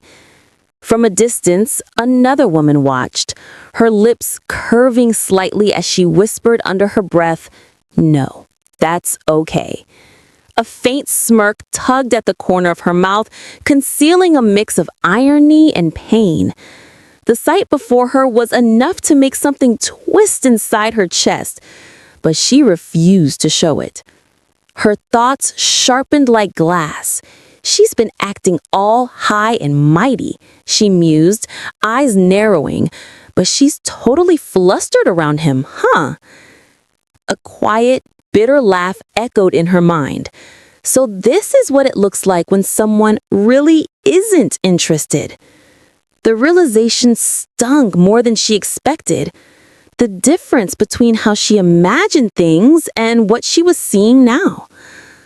She stood there quietly, her hand resting near the door handle once again. The sunlight caught in her crimson hair, outlining her figure in a pale glow. Though her expression remained calm, her body was tense, poised between stepping forward and walking away. Inside, however, the turmoil churned, a silent storm of jealousy, longing, and pride. She stood silently behind the door, watching them from the crack. Her expression was composed, but her thoughts ran sharp and fast. I need to find another way to approach him, other than through Nayang, she decided, clenching her hand slightly. Depending on someone else had only complicated things, and she refused to be a bystander any longer. The determination in her eyes hardened, burning quietly beneath her calm exterior. Inside the room, his low voice broke the silence. "If you don't mind, I'd like to go somewhere for a smoke." The woman beside him blinked, surprised, then quickly laughed nervously. "Oh, I'm sorry. I didn't mean to get in the way."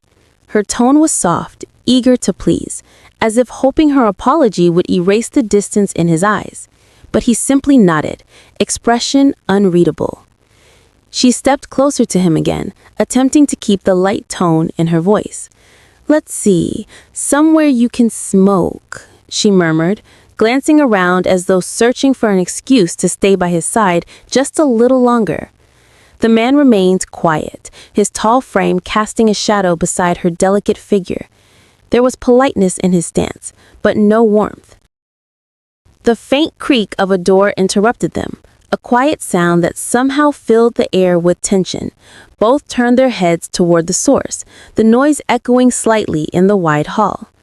And then she appeared, stepping into the light with steady grace. The red-haired woman met their eyes without hesitation. For a heartbeat, no one spoke. Nayang froze, surprise flickering across her face. Young Yolskais, calm but sharp, shifted toward the newcomer. The sudden meeting of eyes carried unspoken words, a collision of past regrets and unresolved emotion, leaving the air between them heavy and still. Nayong blinked in surprise, her voice soft and uncertain as she spoke. "So-young?" The red-haired woman paused, momentarily caught off guard by the sudden attention. Then she smiled lightly, her tone smooth and calm. "Oh, sorry," she said, as if her unexpected entrance was nothing more than a coincidence.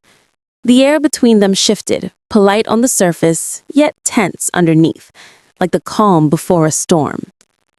So-young stepped fully into the room, her long wavy hair cascading over her shoulders, glowing faintly under the light. Her expression was serene, almost radiant, but there was something unreadable behind her poised smile, a quiet confidence that made it hard to tell whether it was sincerity or subtle provocation. "I didn't know you were here," she said, lowering her gaze slightly, the corners of her lips still curved with effortless grace. Her words sounded courteous, but the gentle lilt in her voice hinted otherwise. It was a delicate dance of manners and meaning, and everyone in the room felt it. The man watched her closely, his expression calm, but his mind turning. "She didn't know we were here," he thought, brow furrowing ever so slightly, even though she was in the next room? His gaze followed her every movement, his instincts quietly questioning the timing of her appearance. Then, just barely, a smirk tugged at the corner of his lips. It wasn't amusement, not entirely. It was the look of someone who understood far more than he let on, someone who saw through the polite facade and found it intriguing. The faint curve of his smile carried both curiosity and challenge, leaving the tension in the air to thicken ever so slightly. The man's calm, confident tone sliced through the lingering tension in the air. "You don't like to smoke, right, Nayoung?" he asked, his gaze flicking briefly toward her before turning toward the red-haired woman nearby. "Perhaps Miss So-young, was it? Perhaps Miss So-young can show me where I can smoke." The sudden shift caught both women off guard. So-young's eyes widened slightly, a small gasp escaping her lips, while Nayoung stiffened beside him, clearly not expecting to be brushed aside so easily. A subtle smile curved on the man's lips as he looked towards So-young, his composure smooth and unbothered. Nayoung, on the other hand, froze mid-motion, her hand tightening on his arm before she hesitated. Her expression faltered. Confusion, disbelief, and a flicker of irritation crossed her face. Between them, So-young stood uncertain, caught between politeness and the surprise of being suddenly pulled into the moment. Nayoung's voice trembled with disbelief as she stammered, "Pardon?" Her tone carried both offense and shock, as if she couldn't quite believe he had just dismissed her so casually in favor of another woman. So-young blinked, collecting herself as all eyes turned toward her. The man's voice, deep and smooth, followed again, steady and deliberate. "Do you mind, Miss So-young?" he asked, his expression unreadable. There was a moment's pause. Her heart thudded, though she quickly masked it with a calm expression, pretending the question didn't catch her off balance. Then, with a graceful tilt of her head and a faint, practiced smile, So-young replied, "Not at all. I was planning on leaving now anyway." Her voice was even, her words polite, but beneath that calm exterior lay something else, calculation. The air between the three of them felt heavier, charged with unspoken thoughts. Whatever game had just begun, it was clear that neither So-young nor the man intended to lose. The atmosphere turns heavy, filled with an uneasy silence. The three of them stand at the bottom of the stairs, Nayoung, So-young, and the man in the suit. None of them speaking, yet their expressions reveal a mix of tension and awkwardness. The word silent hangs in the air like a weight, emphasizing the uncomfortable pause that follows the earlier exchange. Breaking the silence, the man smirks faintly and says, "Well then." His tone is calm, but edged with subtle amusement, as though he's aware of the discomfort lingering between them. He turns slightly, signaling that he's ready to move, maintaining his air of quiet authority and confidence. So-young begins to walk ahead, her composure graceful yet distant, as Nayoung hesitates behind her. The younger woman clenches her hand nervously before following. The tension between them is palpable, neither daring to speak first as their footsteps echo softly across the marble floor. Suddenly, a sharp voice cuts through the air. "Hey!" someone calls out, breaking the fragile calm. At that moment, a hand shoots out, grabbing another's arm in a quick, almost desperate motion. The sudden contact makes both parties tense up, eyes wide with surprise. The grip tightens, firm and filled with urgency. The word grab flashes across the scene, capturing the shock of the moment. It's clear this isn't just a touch. Something unspoken is brewing beneath the surface, and this single action threatens to bring it all to light. Nayoung's expression hardened, her eyes narrowing as she leaned in close. Her voice dropped to a low, venomous whisper that barely reached So-young's ears. "Don't you dare do anything with him."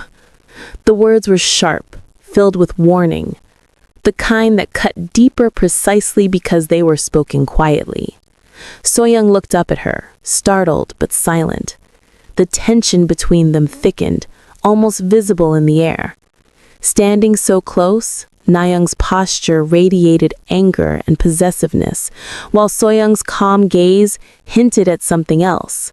Quiet defiance, perhaps even pity. So-young's inner thoughts flickered coldly. Look at her, so anxious even though I haven't done anything. Her lips curved slightly, though her eyes remained unreadable. It must mean she feels insecure in her relationship with that man. The realization brought a faint sense of satisfaction, not from cruelty, but from understanding exactly where she stood. Lifting her chin slightly, So-young's voice was calm yet cutting as she replied, "As if I'll do anything. I'm not you." The words fell between them like a blade, elegant, restrained, but laced with undeniable venom. Na-young's grip on her arm tightened for a brief second before she stepped back, the insult sinking in deeper than she wanted to admit. Na-young's voice trembled, no longer whispering, but trembling with forced control. "I'm only holding back at you right now because Yen-hyuk-sir," she hissed. Then with one last glare, she added, "And don't even think about showing your face during tea time." Her tone dripped with authority, yet beneath it, there was a tremor of insecurity that So-young couldn't ignore. The atmosphere is tense and heavy. The scene opens with a glimpse of a gray armchair, cold, distant, and unwelcoming, much like the mood in the room. A voice breaks the silence, filled with bitterness and defiance. "Fine. It's not like I wanted to be here anyway." It's the kind of statement someone says to protect their pride, even though their clenched tone betrays a hint of hurt. The focus shifts to a woman with flowing pink hair, her expression composed, yet impatient. She's already halfway turned toward the door, unwilling to linger any longer. "Make up some excuse for the others for me," she says coolly. Then, almost as an afterthought, she adds, "Well, I don't want to keep the guests waiting, so I'll be going." Her tone is sharp, dismissive. She yanks her arm, pulling away from the other woman's grasp, signaling the end of the conversation. The sound effect yank cuts through the air, echoing the abruptness of her departure. The pink-haired woman strides forward with determination, her back straight, her face set in stone. Her movements are sharp, fueled by restrained emotion. Behind her, the other woman with short dark hair and a cream-colored blouse reaches out in shock. Her hand freezes midair as the distance between them grows. The scene captures a painful disconnect, one moving forward, the other left behind. Words unsaid, hanging heavy in the air. Now, only the dark-haired woman remains in the frame. The background turns a deep, shadowy violet, swallowing the brightness of the previous moment. The sound of her footsteps, step, step, echoes as she walks forward. Her expression hardens, her brows furrow, her eyes sharpen with anger and determination. Whatever she's feeling, it's no longer confusion, it's resolve.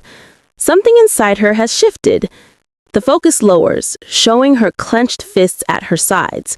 The shadows deepen, emphasizing her tense posture. Her delicate dress, once soft and elegant, now contrasts sharply with the steely emotion coursing through her. Her body trembles slightly, not with fear, but with barely contained frustration. She's made up her mind about something, and there's no turning back now. The soft glow of the afternoon sun spills across the courtyard, painting everything in shades of gold and amber. A woman with long, rose-colored hair steps down from the staircase, her movements calm yet deliberate. The gentle breeze brushes against her dark dress as she pauses for a moment, deep in thought. There's a quiet determination in the air, as if she's steeling herself before facing something inevitable. As she walks forward, she suddenly freezes. A tall man stands before her, dressed in a dark suit that perfectly complements his composed, distant demeanor. The sunlight filters through the trees behind him, casting a soft glow over his sharp features. He doesn't say a word, but his presence alone is enough to make her tense. Her eyes widen slightly in surprise, a bead of sweat forming at her temple. The air between them feels heavy, a silence filled with unspoken thoughts. The caption, "Stare," captures the weight of that gaze perfectly. She finally opens her mouth, her voice coming out small and hesitant. "Ah." It's a simple sound, barely more than a breath, but it carries the weight of recognition and unease. Her posture is slightly stiff, and her eyes dart nervously toward the man who remains unreadable, his expression as steady as ever. The tension lingers, fragile yet palpable. A forced smile spreads across her face, her teeth gritted behind a composed expression. Inside, she's clearly frustrated, her irritation slipping through despite her attempt to appear polite. "I could have smoked 2 cigarettes by now," she mutters through clenched teeth, her mind clearly annoyed at the wasted time. Her irritation is underscored by the little mark of anger drawn beside her temple, yet she manages to keep up the appearance of civility, trying hard not to let her annoyance show too much. Taking a deep breath, she regains her composure and straightens her posture. Her tone softens as she finally addresses him properly. "I'm sorry. Na-young held me up. Let me show you the way." Despite her lingering frustration, she puts on a courteous smile, determined to maintain her poise. The earlier irritation fades into the background, replaced by professional calm, although her eyes still hold a flicker of restrained emotion, betraying that her patience is running thin. The golden sunlight lingers softly across the courtyard as the two figures stand face to face. The woman, her rose-colored hair glinting in the light, looks up at the tall man before her. He stands with one hand casually in his pocket, exuding an air of quiet confidence and detachment. The distance between them feels both literal and emotional, a space filled with unsaid words and restrained curiosity.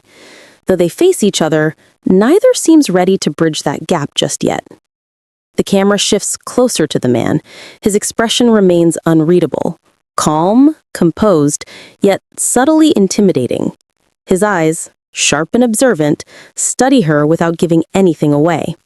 The fading sunlight outlines his jaw and the edge of his suit, giving him an aura of quiet power. His stoic demeanor contrasts sharply with her nervousness, and it's clear he's someone not easily approached. The view moves to the garden ahead, warm light filtering through the thick green leaves.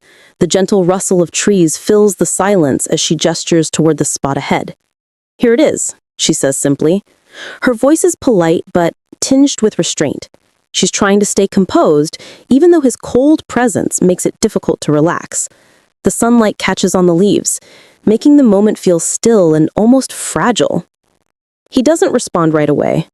Instead, he flicks open a lighter with a sharp snap, the sound crisp in the quiet air. She starts to explain, "You can smoke here and the ashtray is..." But before she can finish, he cuts her off smoothly. This works. Thank you," he says, already holding a cigarette between his fingers. Her eyes widen slightly in surprise. His words are polite enough, but his tone is curt, distant, as if he's not really acknowledging her presence beyond convenience. She watches him light his cigarette, the flame reflecting in her eyes, as a flicker of irritation crosses her face. Her expression tightens, a frown forming as she mutters inwardly, "What's with his manners?" The warm glow of the lighter contrasts with the coldness of his behavior. As he exhales the first trail of smoke, she's left standing there, frustrated, confused, and silently questioning why she even bothered trying to be polite. The woman raises her head slightly, her expression composed but tinged with curiosity and unease. Her voice is calm, though there's an edge of tension beneath the surface as she finally breaks the silence. "Anyway, what did you want to say to me?" The sunlight glints off her earrings as her gaze meets his, searching his face for a hint of his intentions. The question hangs in the air, delicate and uncertain, like the stillness before a storm. She shifts slightly, her red hair rippling as she moves, the soft fabric of her dress swaying with the motion. Her fingers twitch in subtle anticipation, or maybe nervousness. It's clear that, despite her composed exterior, her heart isn't as steady. Something about this moment feels heavier than casual conversation, as though she's bracing herself for words she isn't ready to hear. The man lowers his cigarette slightly, his expression unreadable. His voice, calm but firm, cuts through the space between them. Forget the cigarette. There's something in his tone, not irritation, but resolute. He isn't talking about the cigarette anymore. It feels like a shift, the start of something unexpected, something that makes the air grow thick with tension. He reaches forward, fingers tightening slightly around the cigarette, as if to put an end to it, or to redirect the moment entirely. The motion is deliberate, smooth, controlled. The faint rustle of fabric, the quiet heartbeat of the moment, everything slows down as if time itself is waiting for what comes next. The golden light of the setting sun floods the scene, spilling over the garden and catching on the leaves that swayed gently in the breeze. His next words come out low, yet every syllable lands with the weight of something shocking, something intimate. "Why don't you have an affair with me?" The word swoosh marks the faint stir of wind through the trees, echoing the way her thoughts scatter. The peaceful evening suddenly feels charged, fragile, dangerous, and impossible to ignore. Both of them stand still beneath the warm afternoon light. She looks up at him, eyes wide in disbelief, her lips parted as if words have caught in her throat. He remains composed, his tall frame casting a shadow over her. The world around them seems to fade. The leaves, the sun, the soft rustle of wind, all falling silent under the gravity of what he just said. The final words drift through the air, quieter now, but no less potent. Instead, the single word lingers, heavy with implication. The sunlight filters through the trees, creating soft circles of light across the ground, wrapping the scene in an almost dreamlike haze. Yet beneath that golden calm lies something undeniable, a spark that has just been lit, one that neither of them can easily extinguish. As the warm glow of the afternoon sun filtered through the leaves, a quiet yet daring voice broke the calm. "Why don't you have an affair with me?"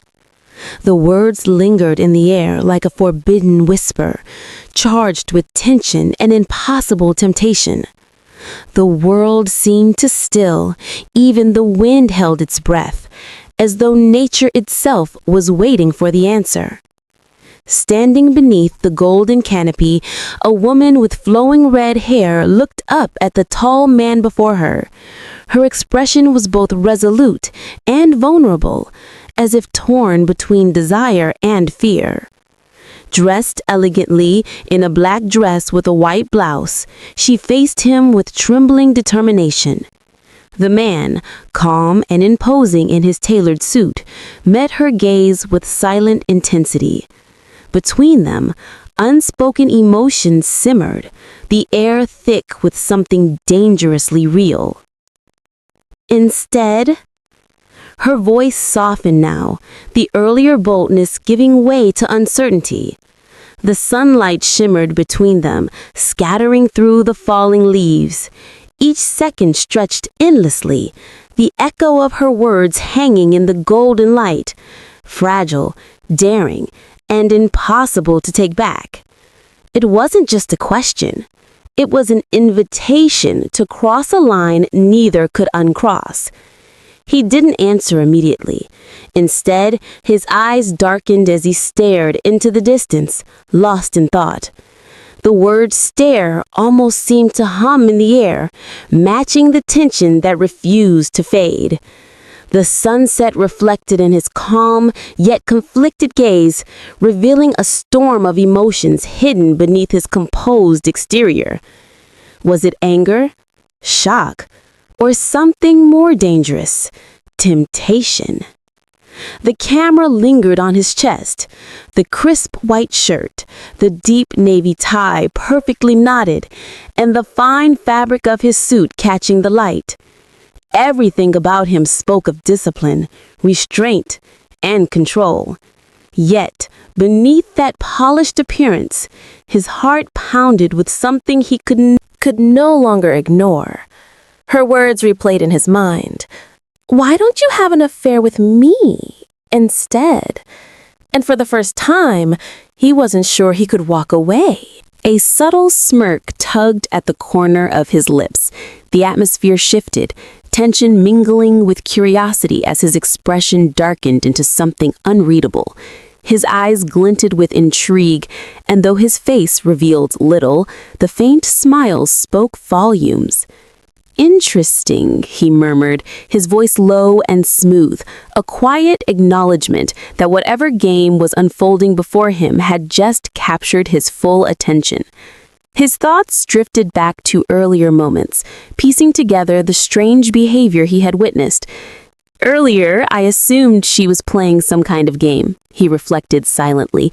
Yet as he stood there beneath the soft light filtering through the trees, his calm voice broke the silence. "Can you spare me some time? There's something I need to tell you." The air between them grew heavy with anticipation, every word a careful step toward an unknown revelation. Facing each other in the garden, surrounded by a sea of flowers, the man and woman stood locked in a silent confrontation. He towered over her, his tall frame casting a long shadow, but her gaze did not waver. Though she looked delicate in her black dress and white blouse, her resolve was unmistakable. Their eyes met, steady, searching, unflinching, as if both were trying to read the other's hidden thoughts. Neither spoke, but their silence said everything. This was not just a conversation, it was a turning point. Her heart pounded. "But now that I think about it," she thought, a flicker of realization dawning in her eyes. A bead of sweat traced down her temple as she replayed their earlier exchange in her mind. Doubt crept in. Had she misunderstood him all along, or had he seen through her from the very beginning? The shadows deepened around her face, mirroring the confusion stirring within. Because she was way too awkward for that. The thought struck her suddenly, pulling her back to reality. The corners of her mouth tightened, caught between embarrassment and disbelief. The truth was painfully clear now. She had overanalyzed everything. The tension that had once clouded her mind began to melt away, replaced by an odd mix of relief and regret. She lowered her gaze slightly, her heart whispering what her lips could not.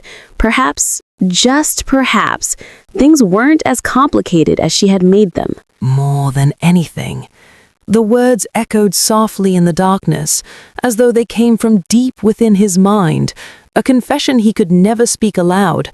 It wasn't a thought so much as a feeling, something that weighed heavily in his chest, pressing down on every breath. Whatever it was that stirred inside him, it had grown beyond curiosity or duty. It was personal now, dangerously so.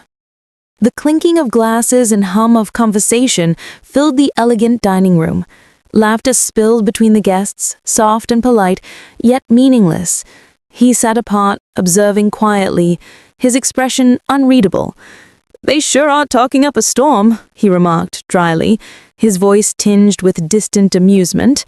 But his gaze was elsewhere, his mind far from the small talk and polished smiles that surrounded him. The table glittered with wine and silver, but to him it all felt hollow, an elaborate play without purpose. For a moment his gaze softened. The candlelight reflected in his eyes as he looked down, lost in thought. There was a quiet intensity in his expression, the kind that revealed more than words ever could. His features were calm, composed, but behind that calmness lay a quiet storm of emotion. He couldn't quite name it, but it burned, steady and deep, just beneath the surface. The scene widened to reveal the entire table, beautifully set with wine glasses, fine dishes, and candlelight that cast soft shadows across the faces of those seated. Conversations continued, laughter fluttered through the air, yet in the midst of it all, one figure seemed out of sync with the rest. She sat there in silence, her posture stiff, her hands resting motionlessly in her lap. The others chatted easily, but she seemed to be somewhere else entirely, swallowed by her own thoughts. The light above her head dimmed just slightly, as if even the room itself sensed her unease. She just looked so out of place.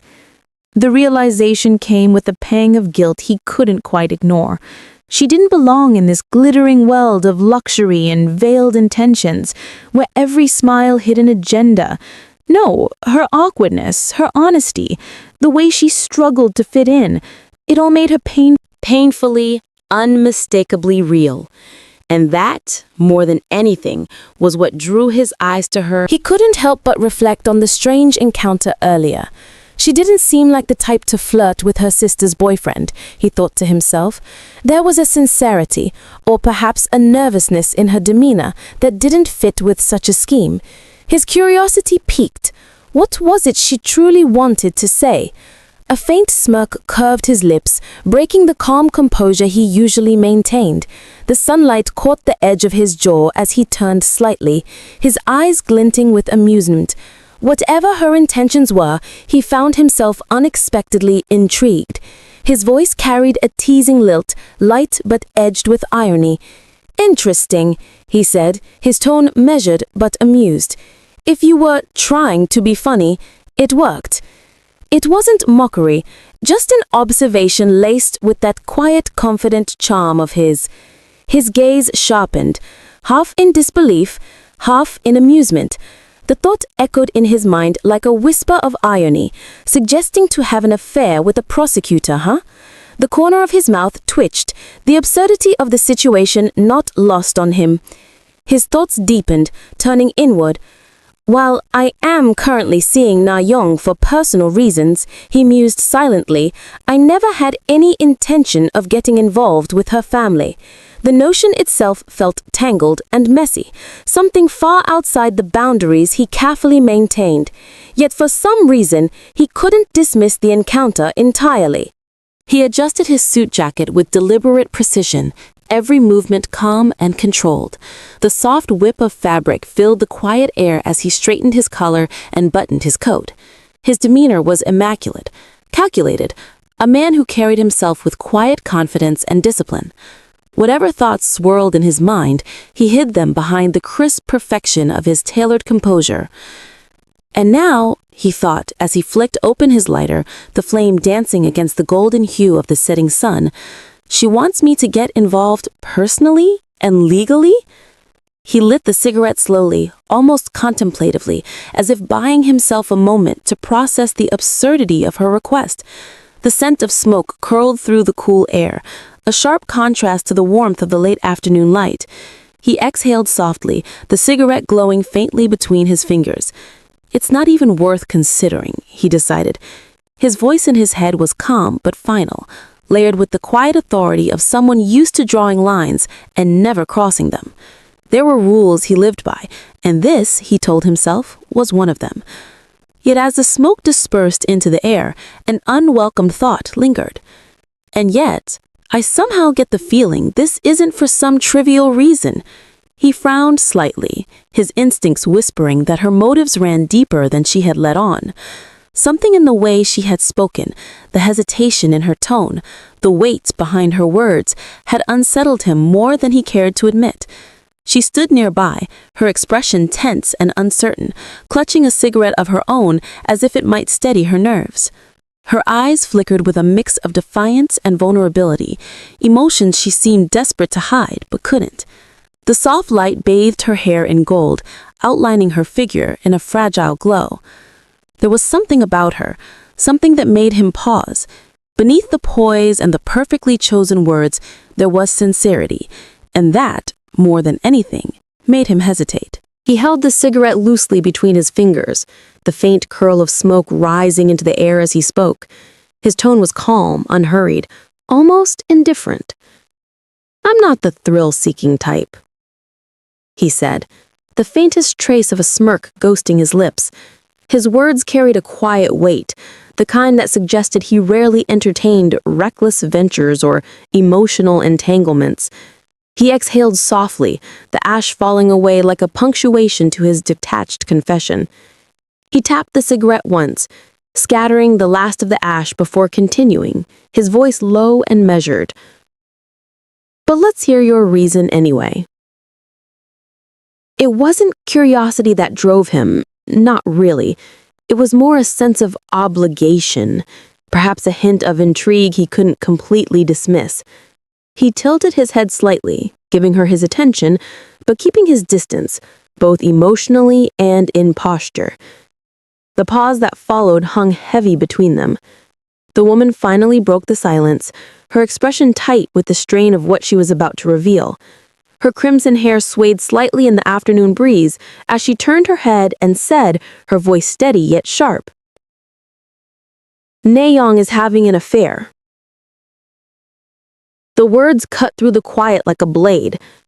There was no hesitation, no attempt to soften the blow, just cold truth, or at least her version of it. He didn't respond immediately. His lips parted slightly as if he were about to speak, but only silence came. The golden light filtering through the trees reflected faintly against his collar, giving his composed face an almost unreadable calm. Inside, however, something stirred, not surprise, but calculation. Finally, he met her gaze, his expression unreadable, and said simply, "So?" One word. That was all he offered. No outrage, no disbelief, no sympathy. Just quiet acknowledgement. It wasn't that he didn't care. It was that he refused to give her the reaction she might have been seeking. The wind rustled through the trees, carrying with it the faint scent of smoke and fading sunlight, and between them, an unspoken understanding began to take shape. The sunlight filters softly through the trees, glinting against the crisp fabric of his suit. He stands tall, the dark pattern of his jacket exuding quiet sophistication. His tie, neatly knotted in deep blue, sways faintly in the breeze, a small reminder of the calm before an important conversation. She tightens her grip on the phone, her voice steady yet filled with emotion. "With my fiancé," she says, the words leaving her lips like a quiet revelation. The faint rustle of fabric accompanies her movement as she lowers her hand, the phone gleaming faintly in the warm light. You can listen to this," she begins, her tone hesitant, perhaps uncertain of how he'll react. But before she can finish, his calm voice cuts through the air, simple and sure. "That's fine." The weight of his words settles between them, more telling than anything else she could have said. For a brief moment, the world seems to hold its breath. He steps closer, his tall frame casting a gentle shadow over her. Their eyes meet, hers uncertain, his unreadable. The soft sound of a pat breaks the silence as he reassures her wordlessly, his touch both grounding and distant. In her hand, the phone feels heavier than ever. They stand facing each other, the space between them charged with unspoken tension. Her delicate fingers clutch the phone, while his hand, steady and composed, holds a cigarette loosely. The contrast between them, her quiet anxiety and his composed detachment, paints a picture of two hearts caught between duty and desire, framed by the soft light of an early afternoon. Her eyes widened slightly, surprise flickering across her face as his words hit her with unexpected bluntness. "Why waste my time listening to something that'll put me in a foul mood?" he says coolly, his gaze steady and unyielding. The warmth in the afternoon light contrasts with the cold distance in his tone, and for a moment, she's at a loss for words. Her lips part, but nothing comes out. The sunlight catches on her hair, highlighting the soft red hues as she lowers her gaze. Her voice trembles just a little. "But The single word hangs in the air, fragile and uncertain, like she's trying to reach him but doesn't quite know how. The distance between them feels heavier than ever. He tilts his head slightly, his expression unreadable. The quiet hum of the garden surrounds them, a faint breeze stirring the leaves. "Ah," he murmurs, almost to himself as if realizing something he hadn't noticed before. His eyes soften, just barely, betraying the flicker of thought beneath this calm exterior. Her eyes meet his, round and shimmering with confusion. She doesn't speak, but her flushed cheeks and quickened breath give her away. She's flustered, he thinks, watching her reaction carefully. The realization makes something stir in him. Amusement, perhaps, or curiosity, though he hides it behind his composed expression. Breaking the silence, his voice returns to that steady, composed tone she's come to know so well. "Are you finished?" he asked casually, glancing at her. "I'm going to have a quick smoke before I head back." She blinks, startled by the sudden shift in conversation. The moment of vulnerability vanishes as easily as it came, replaced once again by the effortless confidence that seems to surround him. The two stand close, their figures framed by the soft, golden light of dusk. His hand slips into his pocket with practiced ease, the faint glint of a cigarette between his fingers. She doesn't move away. Instead, her gaze lingers on him, searching for something unspoken. The space between them feels delicate, almost fragile, as if a single word could shatter the moment entirely. He exhales slowly, his expression calm, but his words carrying a quiet sting. Nayang is having an affair. The cigarette burns gently between his fingers, a thin trail of smoke rising into the air. His tone is detached, as though he's talking about someone else's misfortune, not his own. Her response comes quickly, almost instinctively. "You already said that." The words are simple, but they cut through the silence, grounding them both in the reality they've been trying to avoid. It's not just repetition, it's the ache of a truth neither of them knows how to handle. A brief pause follows before she tries again, a hint of frustration creeping into her voice. "So shouldn't we plan revenge?" But he interrupts, his expression unreadable, the faintest smirk tugging at his lips. "Revenge is only fueled by emotions, isn't it?" His words hang in the air like smoke, blurring the line between apathy and self-control. She looks at him, confusion and disbelief flickering in her eyes. "But you love Nayang." He chuckles softly, though there's no real amusement in it. "If I gave you that impression, perhaps I chose the wrong career." His tone is casual, almost mocking, yet there's something better beneath it. "I should have been an actor instead."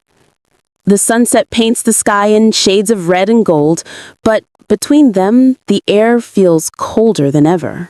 She stands still, her thoughts echoing louder than the fading sound of their conversation.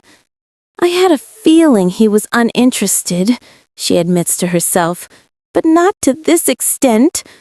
A small sigh escapes her lips as her expression tightens.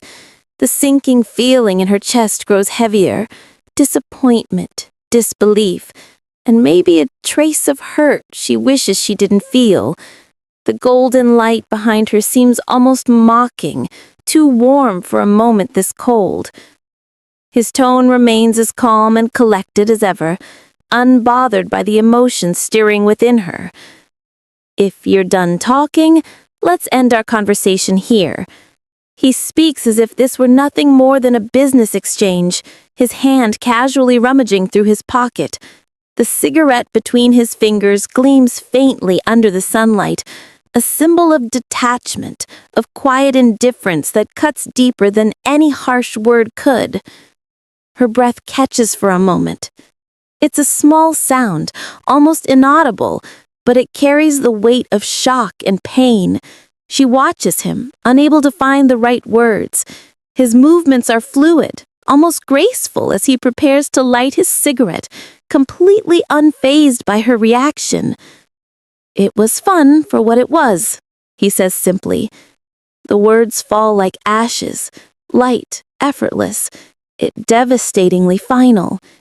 He taps the edge of the cigarette against the box, the faint tap echoing in the quiet air. The gesture is neat, habitual, just another routine for him, even as her world feels like it's coming apart. He exhales softly, tucking the cigarette away with practiced ease. Well then, I'll be going. No hesitation, no backward glance. Just those parting words, spoken with the same calm detachment as before. She stands there, frozen, watching him leave. The autumn breeze stirs her hair, carrying away the faint scent of smoke, and with it, the last trace of something that once might have been real. He turns his back to leave, the movement slow but certain. The fading sunlight spills across his shoulders, and in that instant she realizes what's happening. He's truly walking away. Her eyes widen, her heart clenching with panic. No! The word echoes in her mind, desperate and trembling, as if saying it could somehow stop him. But he doesn't pause. The space between them grows heavier with every second, filled only by the sound of her shallow breath. Her hand curls into a fist, the fabric of her dress tightening under her grip. The faint sound of her clenched fist resonates in the still air. Clench. She refuses to let this be the end. The heat of frustration burns through her chest, stronger than her fear or pride. He takes another step forward, but something inside her snaps, an emotion too raw to be contained any longer. Darkness frames her thoughts as they swirl into chaos. The world feels distant, the sound of her heartbeat the only thing she can hear. It can't end like this. The words burst from her mind, filled with disbelief and defiance. This isn't how things were supposed to go, not after everything, not when she still had so much left unsaid. And then, before she can think twice, the word tears itself from her lips, sharp and reckless. Impotent. The sound cuts through the quiet air like a blade. Her voice trembles with anger and humiliation, but underneath it all, there's something else. Desperation. The silence that follows is deafening, charged with the weight of what she's just said. He stops. The motion is subtle, but unmistakable. His hand tightens at his side, knuckles pale under the fabric of his coat. The moment stretches, suspended between fury and restraint. The air around them feels colder, heavier, as if the entire world is holding its breath. Whatever happens next, nothing will ever be the same again. The air turns thick with tension as the words leave her lips, clear and deliberate. I heard you're impotent. Her voice doesn't tremble. If anything, it sounds calm, almost casual. But her eyes betray her, wide and uncertain beneath the golden light of sunset. He doesn't respond right away, his expression unreadable, the faint glow outlining the sharp lines of his jaw. The silence that follows is heavy, as if the world itself is holding its breath. They stand close enough to feel each other's presence, yet separated by an invisible wall built from pride and unspoken feelings. Her hand remains clenched at her side, the lingering warmth of her impulsive words still burning through her chest. She glances up at him, searching for a reaction, but he gives her nothing. Not a flicker of emotion, not even a change in stance.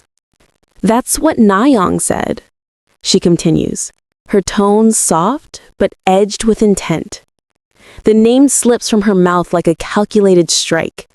There's a faint curve to her lips, a nervous smile, or perhaps one of satisfaction as she watches for even the slightest crack in his composure. Inside, her heart pounds. A spark of realization flickers in her eyes. This might work. The thought rings loud in her mind as she steadies her breath. For the first time, she feels a shift, however small, in the unyielding air between them. Maybe, just maybe, She's finally found a way to get under his skin. His voice finally cuts through the silence, low and steady. That she doesn't like you because you're impotent. The words sting not because of what he says, but because of the calmness with which he says them. The faint light of dusk reflects in his eyes, cold and distant. She wanted to provoke him, but now, faced with that icy composure, she isn't sure if she succeeded or made a mistake she can't take back.